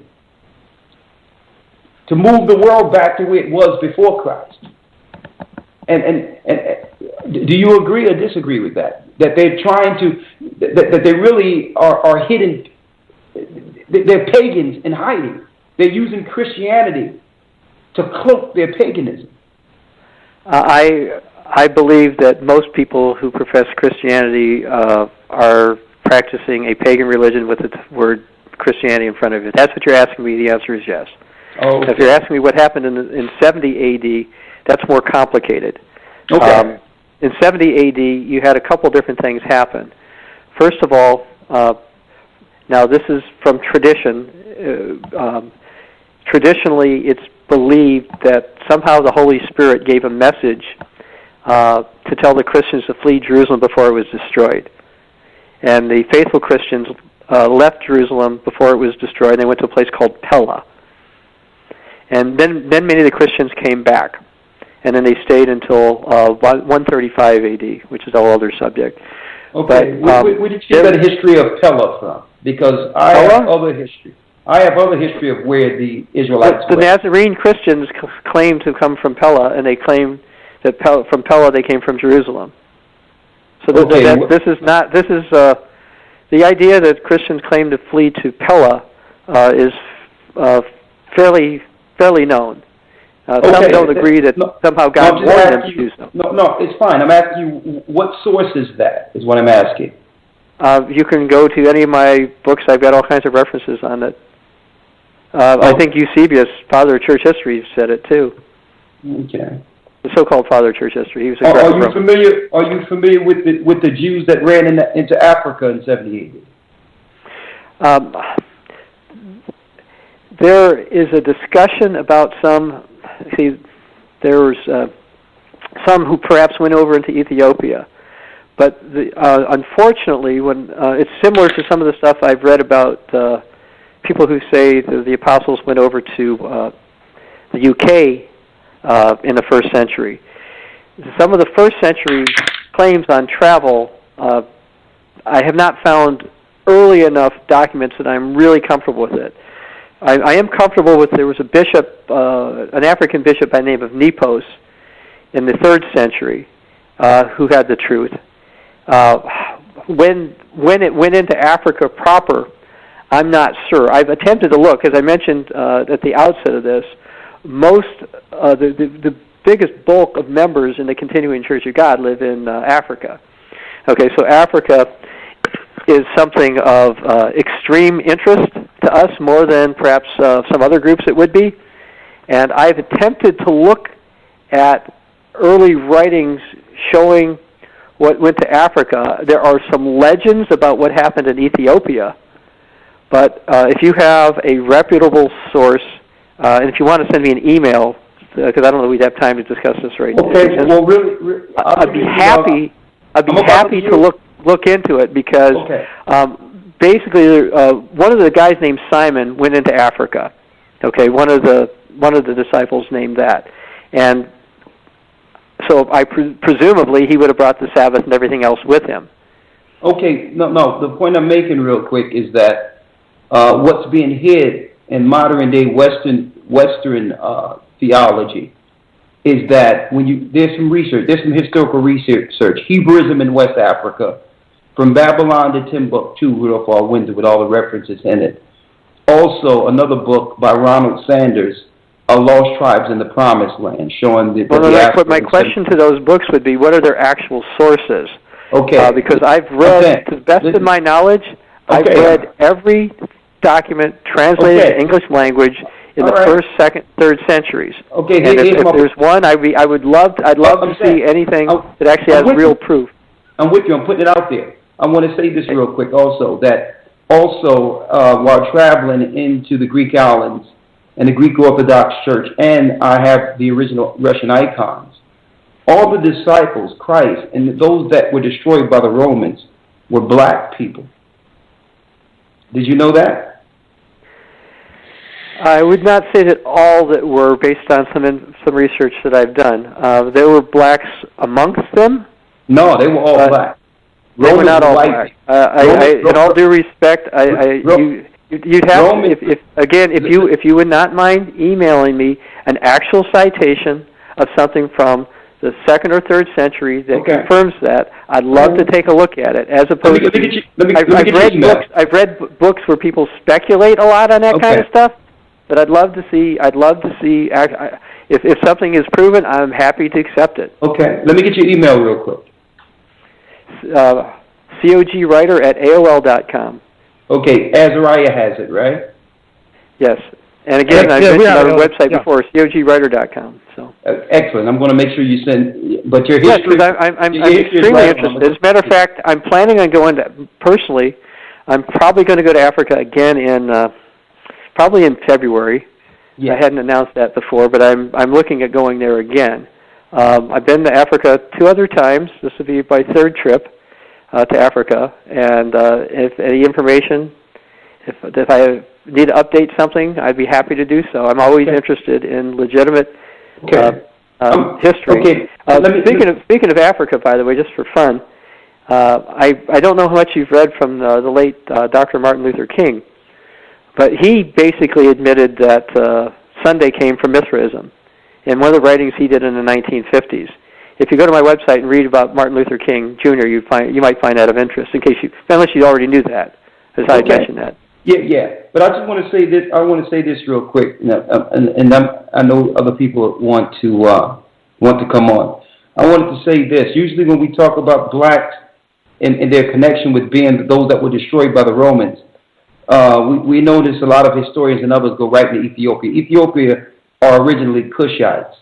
I know. The word translated in Daniel 11:40 is Cushites. 45. It's not Ethiopian. I am absolutely and positively aware of that. I've written papers about that. But I'm putting this out so that I can make people aware of some of the trickery that happens when people mention Cush. Because I absolutely agree with you that a lot of times the Bible says the term Ethiopia, it means Cushites, which were the people like in Sudan or southern Egypt. Yeah. But no, you're 100% right on that. Yeah. But when I said Ethiopia, I meant Ethiopia because a book I have about Sabbath keeping poured in specifically into Ethiopia. I just want to put out there that the blacks that ran into Africa wasn't Ethiopian. They were Israelites. Okay, I just want to put that out there. They weren't Ethiopians. They went nowhere near Ethiopia. A lot of them went around the Atlas Mountains. A matter of fact, the Jews that were actually kicked out of Spain were black Jews. They were Moors, which were from the diaspora of those in 70 A.D. I'm going to send you a lot of this history too, but you've been great in history today, and I love some of your research because it really undo some of this pagan garbage people are putting out there to try to claim that we need to pair this straight apostate doctrine with the Bible. So I appreciate your scholarly research and it's respected. And we hope to have you on again very soon, okay? Thank you. All right. Bless you. Thank you. You're welcome. Thank you. So maybe we could take 3 phone calls. Would that be fine, Doctor? I'll take as many as you want me to try to take. Go ahead. Oh, okay. So let's go down the line here. We got area code 50850. You're on the air. 850. You're on the air. Oh, I'm just listening.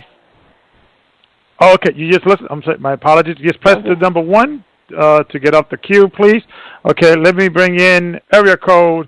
Brother Gocc, you're on the air. Brother Gocc from Jamaica. You're on the air. Hey, shalom, Elder Zayden. Shalom. I'm just listening at the minute, Elder. I'm enjoying the show. No question or comment at the minute. Okay. Well, I think thank you, Brother Gocc. I think, Brother Doctor, I think you're speaking to the choir here. So a lot of people just agree with everything you say in regards of the information. But what is very refreshing is that we've been arguing this uphill battle within our families. My mother's a Christian. My father was a Pentecostal minister. I'm the black sheep of the family, the odd man out. And usually, this information we have dealt with before in the past, but because most people of the historical theologian, PhD, experts usually keep pumping this Sunday worship. The illusion is nonsense. The illusion right. that the illusion is that we are all wrong because we don't have the academia doctrine to say, well, it's impossible because 6 billion people can't be wrong. So I appreciate that you have coming out the box or step out the box, and I commend your work. And then can you please tell us some of your books and some of your where can find your work and I think I purchased one of your books. So can you give us some of your books and your writings that maybe people could find you? Well, I write lots of different books, but as far as the one that people might want, if they go to ccog.org, that's our church website. If they go under literature booklets, we have a booklet on church history. You can get that, and it's free.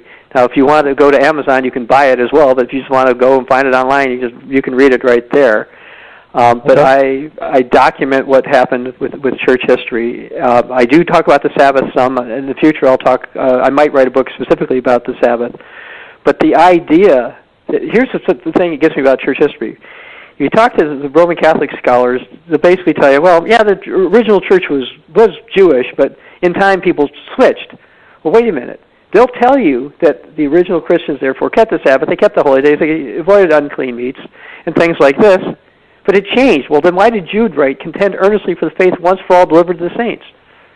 Everyone who's looked into early church history knows for a fact that early Christians kept the Sabbath and holy days.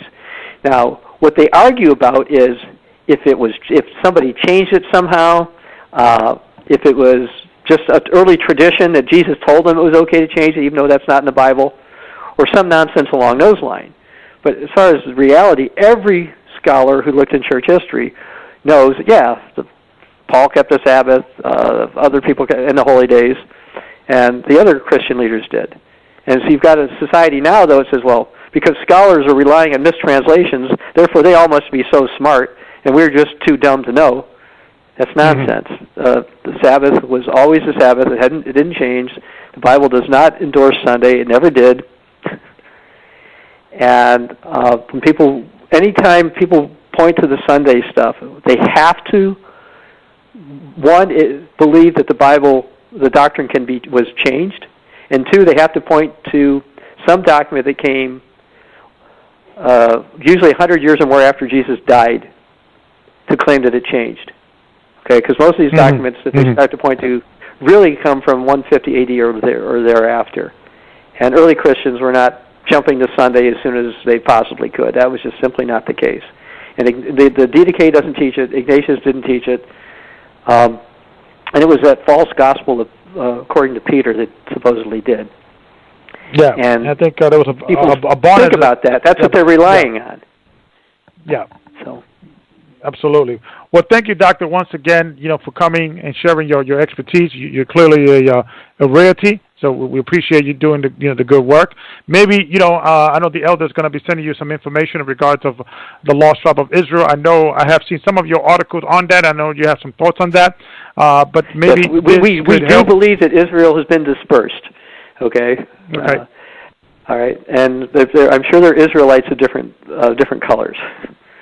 So we could maybe send you some work on that, because I know I seen a video and I read some articles that you touch on that, and you do touch on that subject matter. So maybe what the elder's going to send you will be able to kind of maybe further your studies on that. Maybe we could come back. I'll be happy to look at it. Yeah, especially since I'm going to Africa. I plan on going to Africa again within the next year. Okay, well maybe you can take that information with you, but we'll love to have you back and maybe have that discussion maybe in the future. Okay. Thanks for having me. Okay, thank you. Thank you, Doctor. God bless. Thank you. Good night. Have a great night. Okay, so there you have it, Dr. Bob Thiel. I guess we could have the elder to come back in. Okay, all praises be to the Most High in the name of Yeshua. I'm glad. That was profound. Blessed be a higher name of Yeshua. That was profound. Elder Gabar, thank you. He has some real good history, especially in lieu of what we've been dealing with for the last couple of weeks. It's really some good ammunition we can put in the arsenal for history going forward. And also,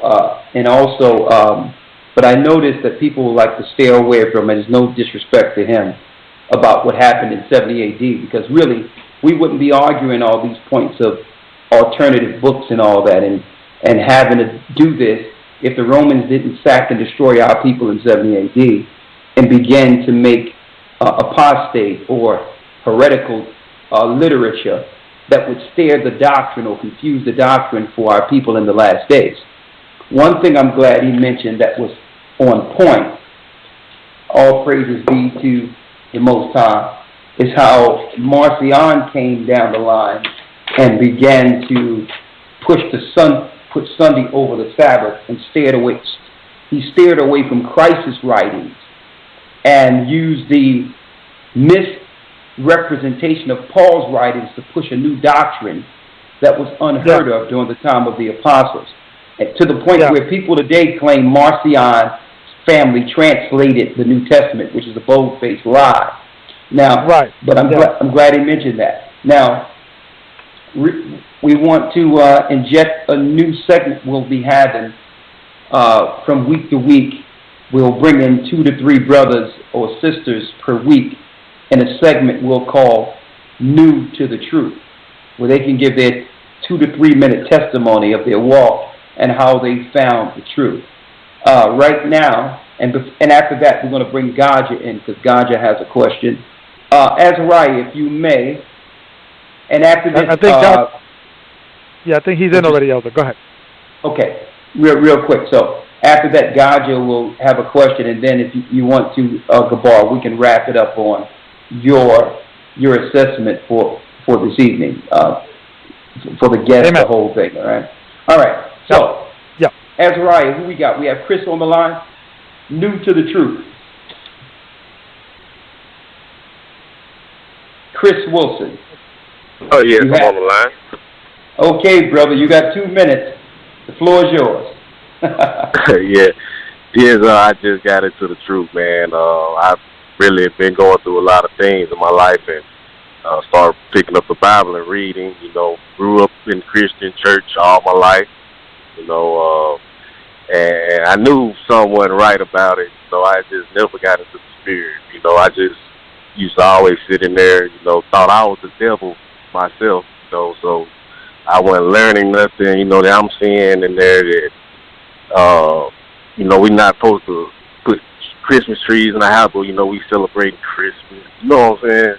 So when I first got into the truth, the first thing I dropped was, you know, the food. You know, I started eating like in Leviticus 11 tells us what we can and cannot eat. So, and from there, you know, I dropped all pagan holidays. So, and I was just trying to do what was right, just follow Christ like I was supposed to.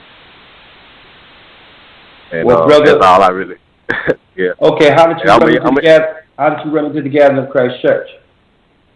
Actually, I was still on the Christian thing, and I had an uncle and a cousin there, and they didn't believe in God and stuff like that. He was on Egyptology, stuff like that, trying to convince me that we were Egyptians and stuff like that. I said, no, man, that can't be true, you know. And I had another cousin. He said, man, you need to check out GOCC, you know. So I started listening to your teachings online and pulled out my Bible, man. I was like, man, this it, you know. It's the truth. So I found out I was one of 12 tribes of Israel, and I'm very blessed, you know, to be into the truth. Or I could be dead or in jail somewhere, you know. It really benefits. Well, all praises be to the Most High, brother. We welcome you to the family. How old are you? Is he gone? Is he still with us? Yep. No, he's gone. Okay, well, don't worry about it. He probably dropped off. That's good. That's another brother that come to the truth. All praises be to the Most High. And guess what? That's what this work is all about. Gocc, where you at, my brother? Hey, shalom, elders. Shalom. How's it going over there in Jamaica, my brother? Brother Gocc. It's going well, man. It's going well. A bit hot. And I never thought I'd ever be in Jamaica complaining about the heat. You with me, coming from the UK, but boy, I tell you, the heat is different over here right now. You with me? But yeah, it's different. But it's good, man. What I wanted to ask Elder, right? Yeah. A question, and Elder Gabar as well. You probably could chime in on this as well. Is that over the last couple of weeks we've had Mr. White on the guest, and it created a lot of stir and talk throughout the Israelite community, and even just people watching and. At one point in time, I used to see a lot of I'd call them internet Israelites, right? That would make comments, but this past week, I've seen actually leaders, Israelite leaders, making comments. You with me? Based on what went down with that debate, and you know, I just wanted to get your thoughts on it. You know. Okay.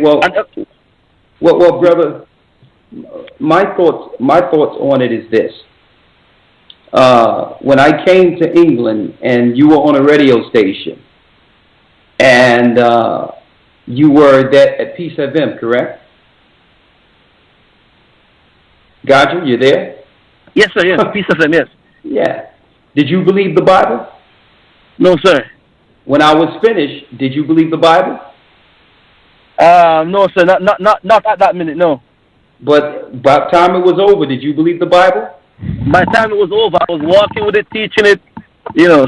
Now, are you in Jamaica setting up churches right now? Yes, sir. So here's my answer to them. I have no answer to them because I don't have to answer to them. The bottom line is this. I heard some brother from way in the past say a few things. And I'm not going to say his name because I don't need him to get any other recognition off of me than he need to. But that brother came, I haven't spoke or even really thought about what that brother was dealing with for I've seen him about 8-9 years ago. I was teaching on 8th and Market, and that same brother who's saying all type of ill things, claiming he know my story, when he hasn't been around the world with me. But anyway, he come to me and asked, could we all come together and everything need to be under what it used to be?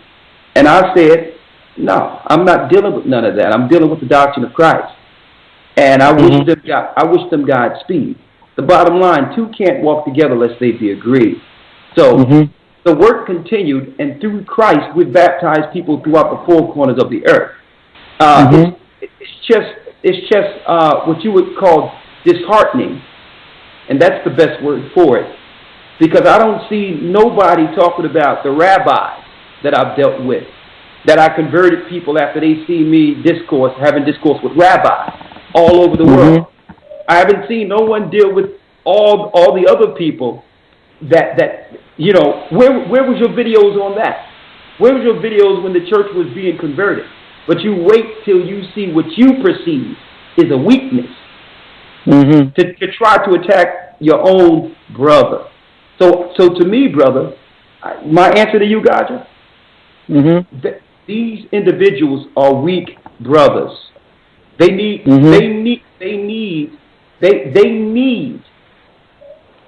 to step on someone. They need to spit upon someone.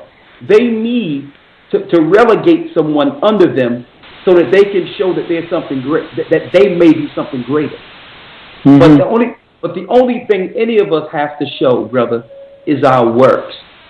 So this should be an example to everyone. You understand? Because this shows who a brother is. When someone is in a scenario that can seem controversial or negative, I'll tell you, when the lights come on, the roaches scatter. You understand? So that's my answer to that. I can't even put a name to some of these people who are talking because I have too much work to do.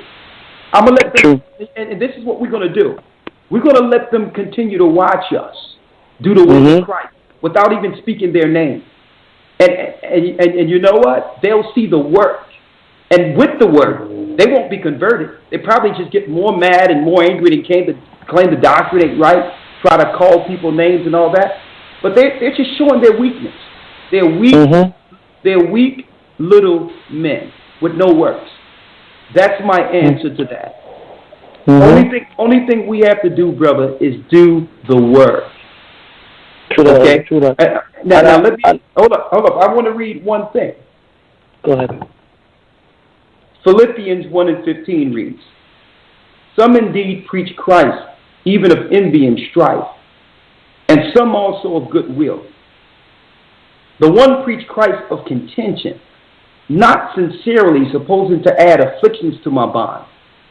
See, this is what these brothers do. They teach Christ through contention. So that they can say, well, listen, if it was me, this is what would have happened. I'm really the one. See, they teach Christ of contention so that they can add bonds. Yeah, they really should be doing it this way or that way.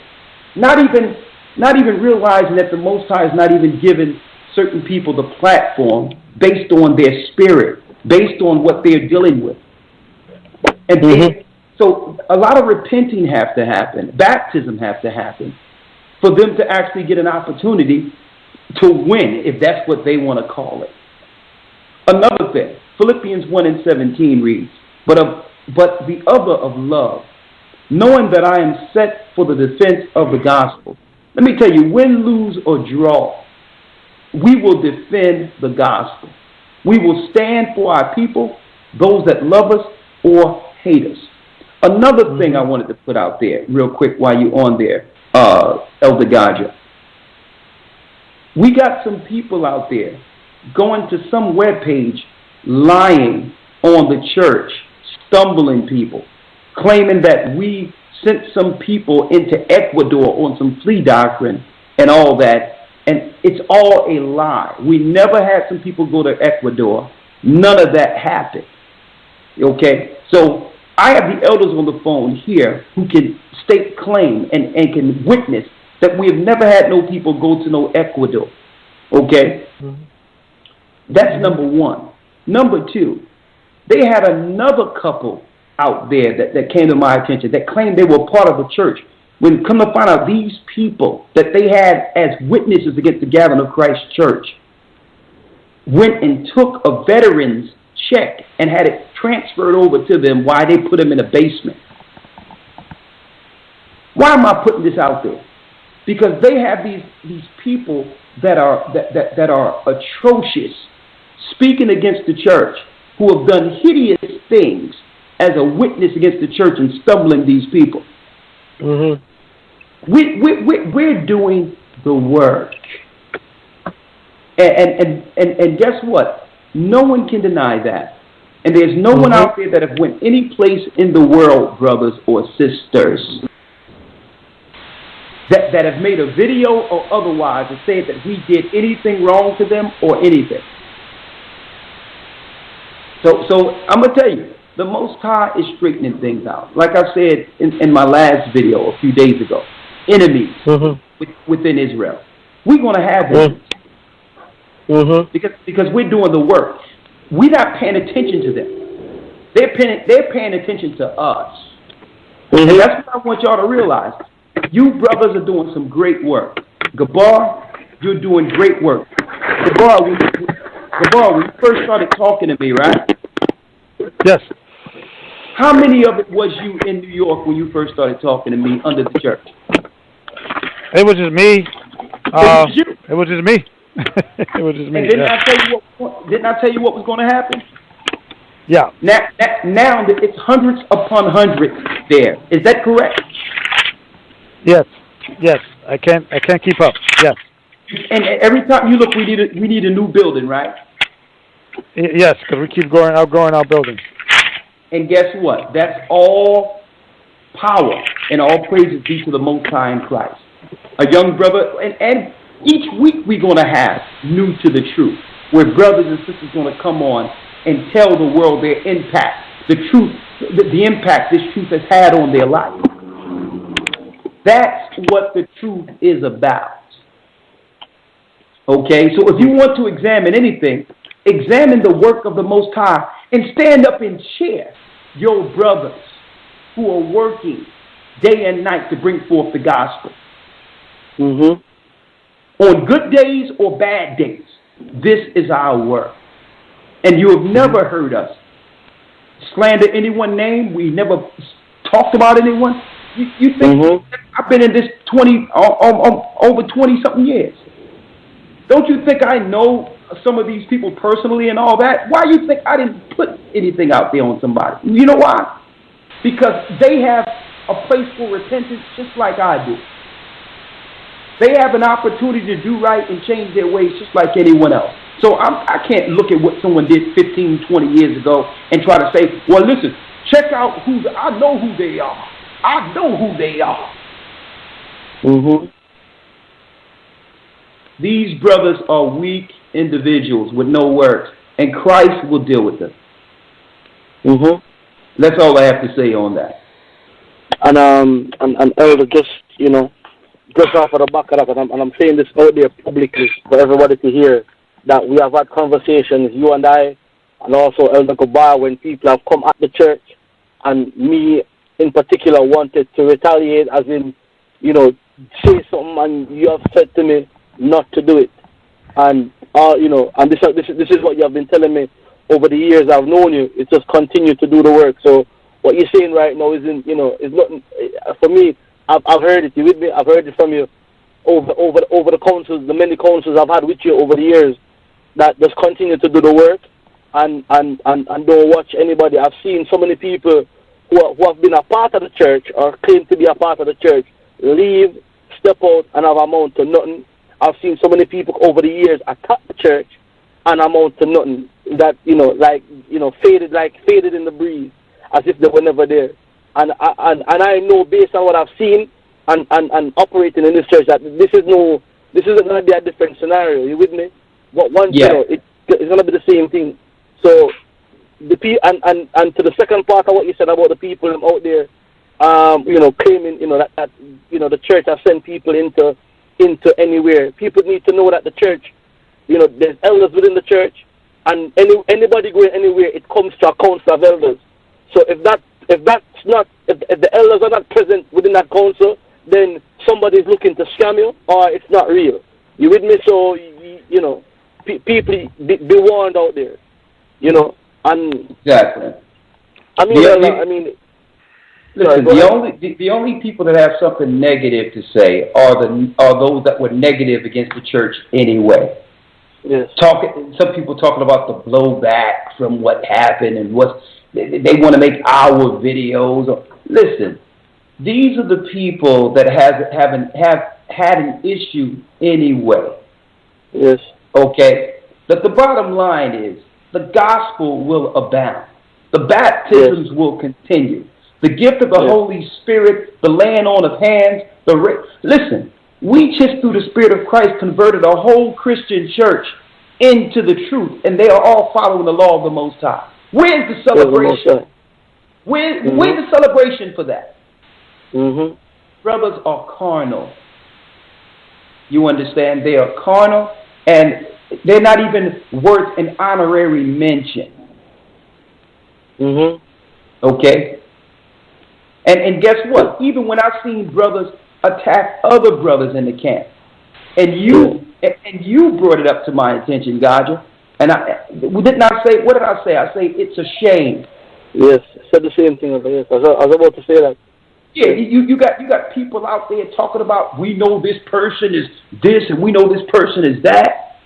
Yes. And I'm like, why would he do that to that brother who's leading who is shepherding people?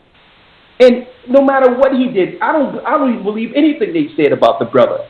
Anyway, I don't even believe it because no one would go out there and say something like that in public. I don't believe nothing he has to say. You have always defended the brothers and the movement, regardless of whatever camp they come from. You wouldn't, as in defending that. Whenever anybody says anything, negative, you always go, listen, they shouldn't be doing that. You with me? And even to the point when I remember I think we had a discussion one time that last radio show that we did when I was in the UK with Malone. I know they were demonizing the movement, and even though you never agreed with what the other brothers were teaching, though you never slandered them, never went against them or spoke out against them, even when you could have. You with me? So I take it as an example from my elders.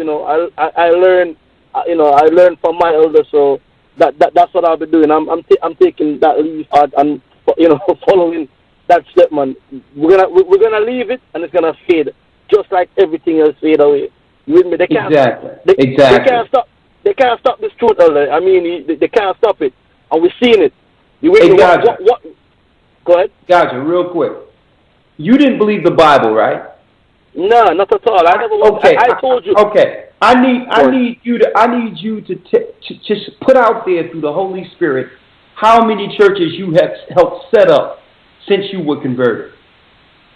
Since I was converted, 1, 2, say Manchester, Leeds, London, Australia, Jamaica, Trinidad, Canada, Netherlands, yeah, I forgot about that one. And we just actually did we baptized 9 people in Germany, Sabbath done. So there's a GOCC Germany right now coming up. Where so where's the videos on that? Yeah. You understand? So the whole deal is, brothers have to stop. Brothers have to stop, and sisters have to get off that online garbage and start giving credit to the Holy Spirit and stop looking at men. Yeah.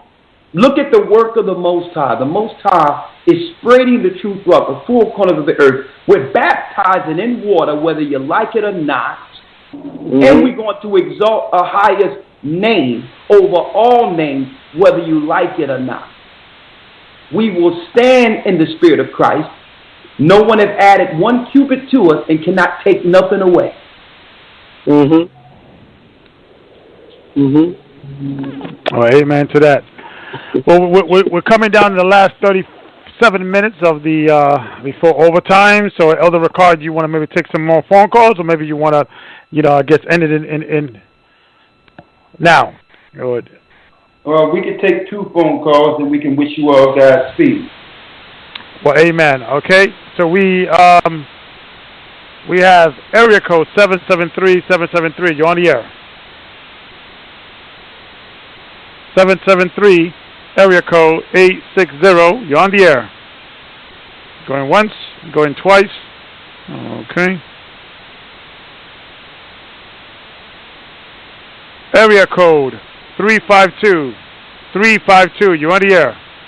Shalom, Shalom, brother. How we doing? I'm doing yes, blessed.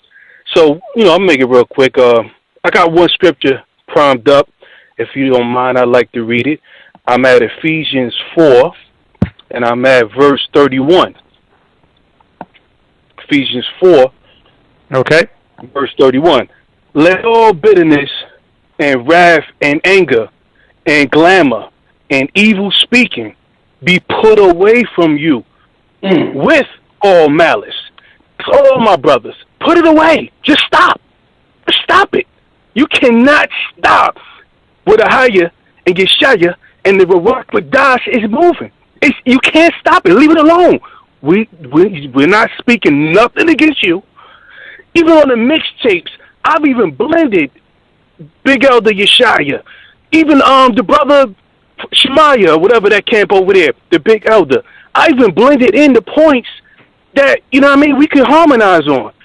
Exalting one another, even though the doctrines wasn't correct, connecting.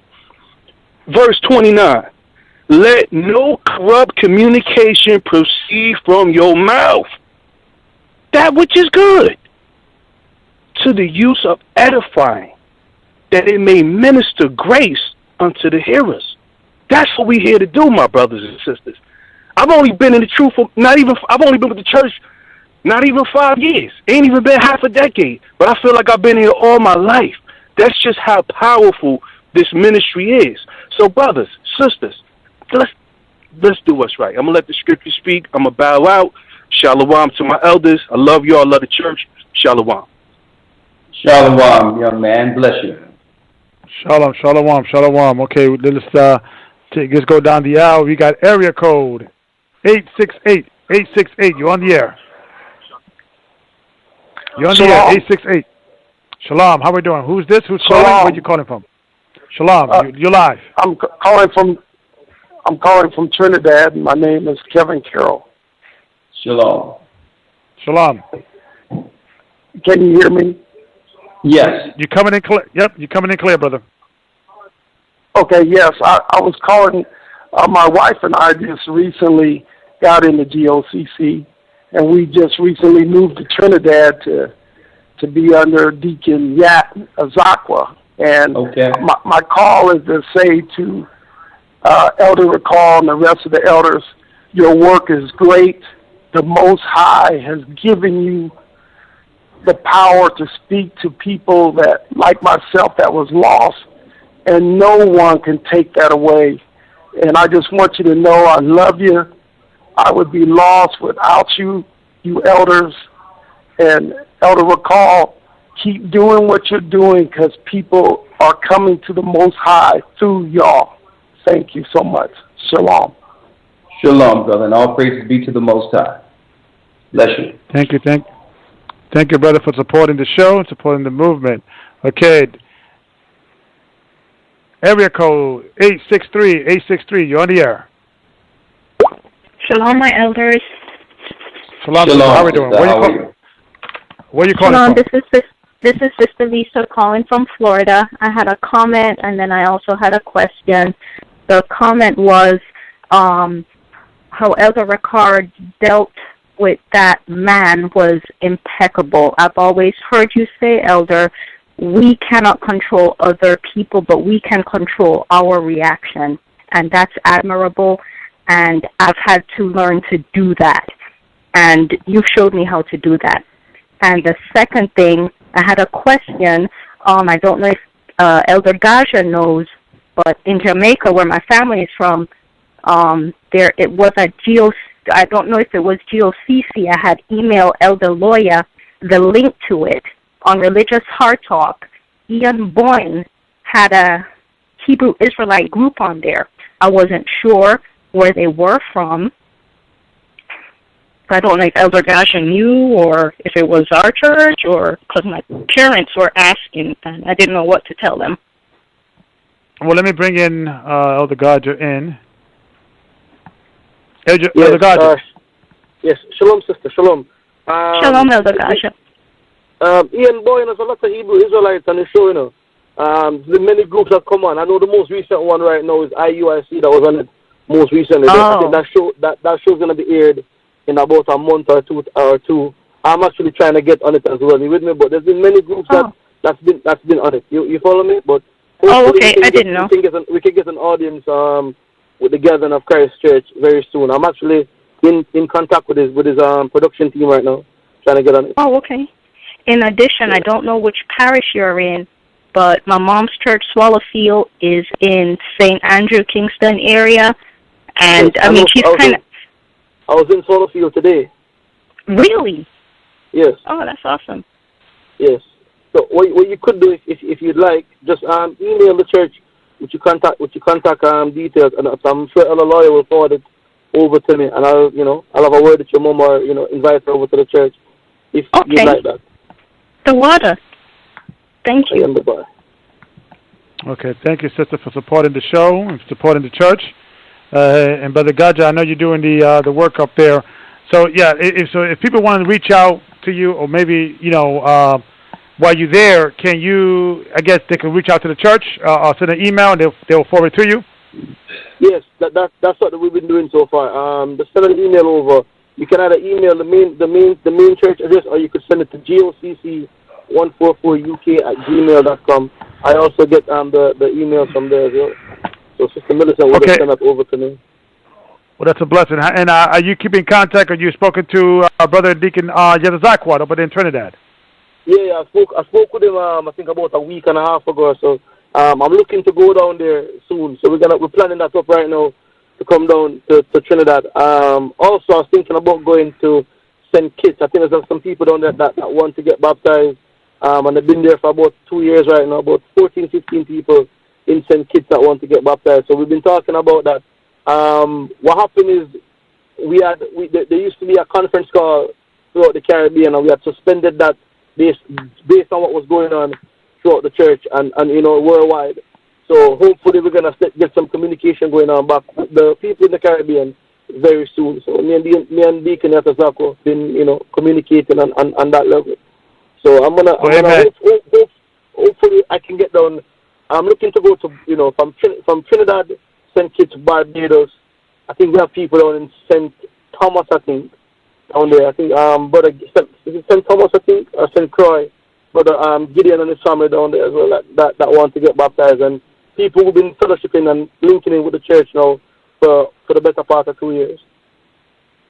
Well, that's a blessing. That's a blessing. You're like Paul, evangelizing, church and building churches. So that's amen. You're doing a great work. Hey, listen, all praises to the Most High, man. I mean, I've sat down with Elder Worker and spoke to him about that. That this is a part of the work that I think this is my my calling to just go and set up and move from the different areas. I just had a message whilst on this call from the South Pacific, from Australia. The brothers them down there. Make sure you tell everyone that you're coming down this side for the end of the year. You with me? So, brother Amari down there who's in charge of Melbourne, and brother Johanna who's in charge of Brisbane, and I think brothers Micah Allah over there in Sydney. You with me? So enough love to you, brothers. I think brother Samu in Fiji right now, setting up the church on in Fiji right now.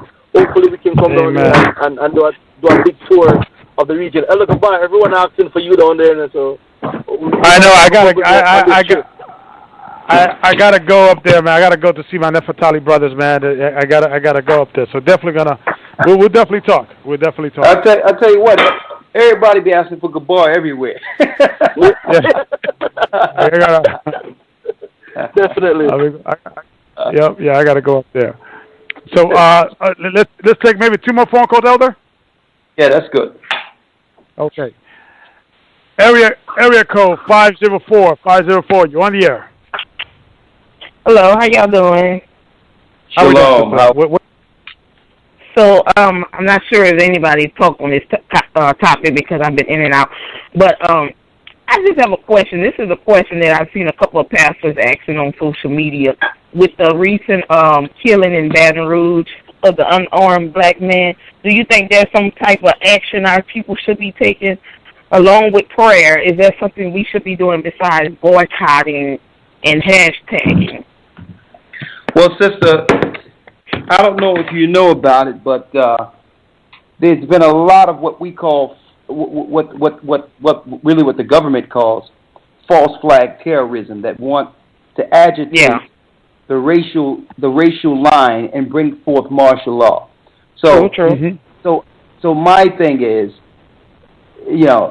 don't get caught up into the media hype and get there and be used for a military drill. That's what they want the people to come through because so that the military can test martial law on that particular crowd. So this is media hype. It's stirring racial hysteria. So they're doing this on purpose. These are all beta tests. It's to get people out of their houses into the fray. Okay? These are George Soros paid for false flag events that are going on that are stirring our people up. You don't see this happen to nobody in your neighborhood, do you? Look around and see if this happened to somebody on your block. It's always some people the media is promoting to have you come from off your block and go amongst a large number of people to be used for a drill. How do you know what's real and what's not real? Because we don't know when is real. Well, this is what you have to do. Understand that 99% of what you see on the news is a lie. Okay? So if it's not on your block, don't get involved out there. And if if it happens on your block, don't get involved out there. Now, if it happens to your family, that's something different. But anything the media is behind, it's been planned months in advance. Anything. Yeah. Okay. Just like the false flag thing that happened in Orlando. Not one person died. It's total garbage. Sandy Hook. Not one child died. Total garbage. So don't get caught in the hysteria. They looking. This is in their plan to stir this racial war. So don't get pulled into that. But another thing I saw that even if this was real, I see a lot of people, they're looking to their pastors for direction, and the pastors is like, I don't know what to do. Y'all just pray. They wouldn't know what to do even if we were under. Well, the best thing the pastor can do is lead their sheep. give them the law, statutes, and commandments, and tell them not to be amongst this political fray. That's all he can do. That's all he can do. Say, listen, and begin to preach Jacob's trouble. That all of these false flags, even if it is real events where a few people die, I'm sure they're going to do some. So many people are catching on to these false flags. The next few probably, some people would probably die in the next few. Yeah. But the preacher need to be going into the Bible, telling them that this is the same thing happened in Jerusalem before our people fell in 70 A.D. The false flags led to them point to our people as terrorists, locking us up, enslaving us, killing us. So we need to be prepared for Jacob's trouble and be like pilgrims in those days and prepare for refuge on the outside of this place. Elder, we need some people that go around and start teaching these preachers, because a lot of them don't know, and God has to raise some people that's going to teach some of these people. Some of them not going to accept it, but I think there's some preachers that's really looking for somebody to come to their church and teach them.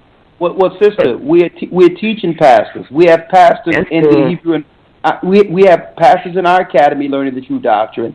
We just converted a whole church and baptized the preacher so that he can raise his flock correctly. So this is right in the vein of what we're doing through the Spirit of Christ, brother, sister. Yes. So it might not, we have to pray for those who we haven't gotten to yet. But we have to go into Baton Rouge. We have to go into Lake Charles. We have to go into Louisiana. And sister, we're coming. Mm-hmm. I heard the pastor the other day speaking on something that you was teaching in the academy before. So they're waking up and they're repeating everything y'all was teaching in the academy. God is waking some people up like on His own. I'm like, wow. A lot of preachers are in our academy, and we thank the Most High. Because why? Yeah. Some preachers know that what we're teaching is true, but they don't want to lose their flock to us. They're responsible for those people. So we listen. These are your people. The Most High put them under you to shepherd. You teach them the truth. Okay? Mm-hmm. You love them. You nurture them. Now nurture them with the truth. So there's no threat in them losing people they've invested their time and spirit into. Yeah. So it's not about stealing other people's congregation and they over here and they over here. Listen, we are the people of the Most High.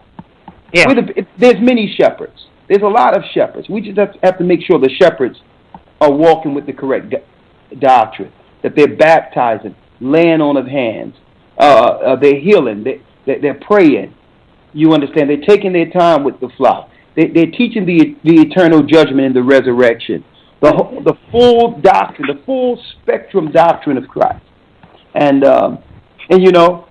being an Israelite too. But being an Israelite is not the doctrine of Christ. Mm-hmm. Being an Israelite is our ethnicity, but one who is a Jew is one who is a Jew inwardly. Circumcision of the heart. So there's Israelites who are not Israelites. If you're not dealing with the doctrine of Christ, it doesn't matter if you're from the seed of Abraham. The Most High can raise up stones to be His people. Okay? Mm-hmm. It's about being in the Spirit of Christ and bringing forth the truth before the end. That's the doctrine. Okay? Okay. Thank you. Bless you. Good night. Bye-bye. We'll take one more, right? Yes, one more, Elder. Yep. Thank you, sister, for supporting the show. Okay, we are 410 area code. You're on the air. 4110, going once, going twice. Okay, let's go down the area code 832. You on the air? 832. Greetings, brethren. How y'all doing? Bless you. Greetings. How are we doing, brother? Yes. Where are you calling from? I'm calling from Houston, Texas, actually. And I just called in at the last minute of the show, and I was just calling to say blessings for my Heavenly Father, Ahaya, for every work that you do. And I just, I had a comment and just a message. One of my comment is, I'm very grateful for the interview Elder Ricard did with Mr. White. And just wanted to point out, because I'm very active on social media.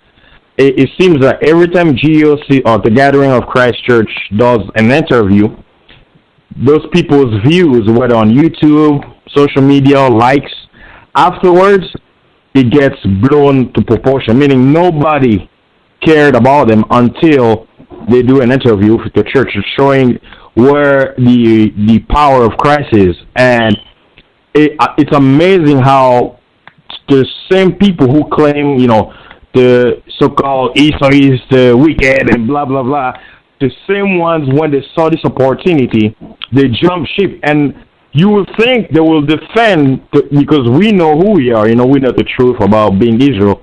But the same people who looked at someone who looks different than them and call them the so-called devil, when they see their brother in a position to defend the gospel of Christ, they're all in unison turn against him. And then I sat down and I realized, I'm like, man, that's the same spirit that hung Christ on the cross, because Christ said, when he looked at his disciples, after some of them left, he said, are you going to leave too? And as the disciples said, where are we going to go? There is no other way to go. So that should be also a message to some of the brethren who are in the middle ground, that we're coming to a point, and each one of us listening to this, in your spirit, something is coming. And the Holy Spirit has no sense of time. And the urgency that you're feeling right in your heart, today is the time to decide which side you're going to be. Because Moses had to draw the line, and Christ has drawn the line. He said, okay, we were in ignorance. Now, through the mercies of God, through Yeshua, he has allowed us to learn the truth. So we are without excuse to say, no, I have not heard, because at the last days when Christ comes, no Israelite who's calling on Yahawashah or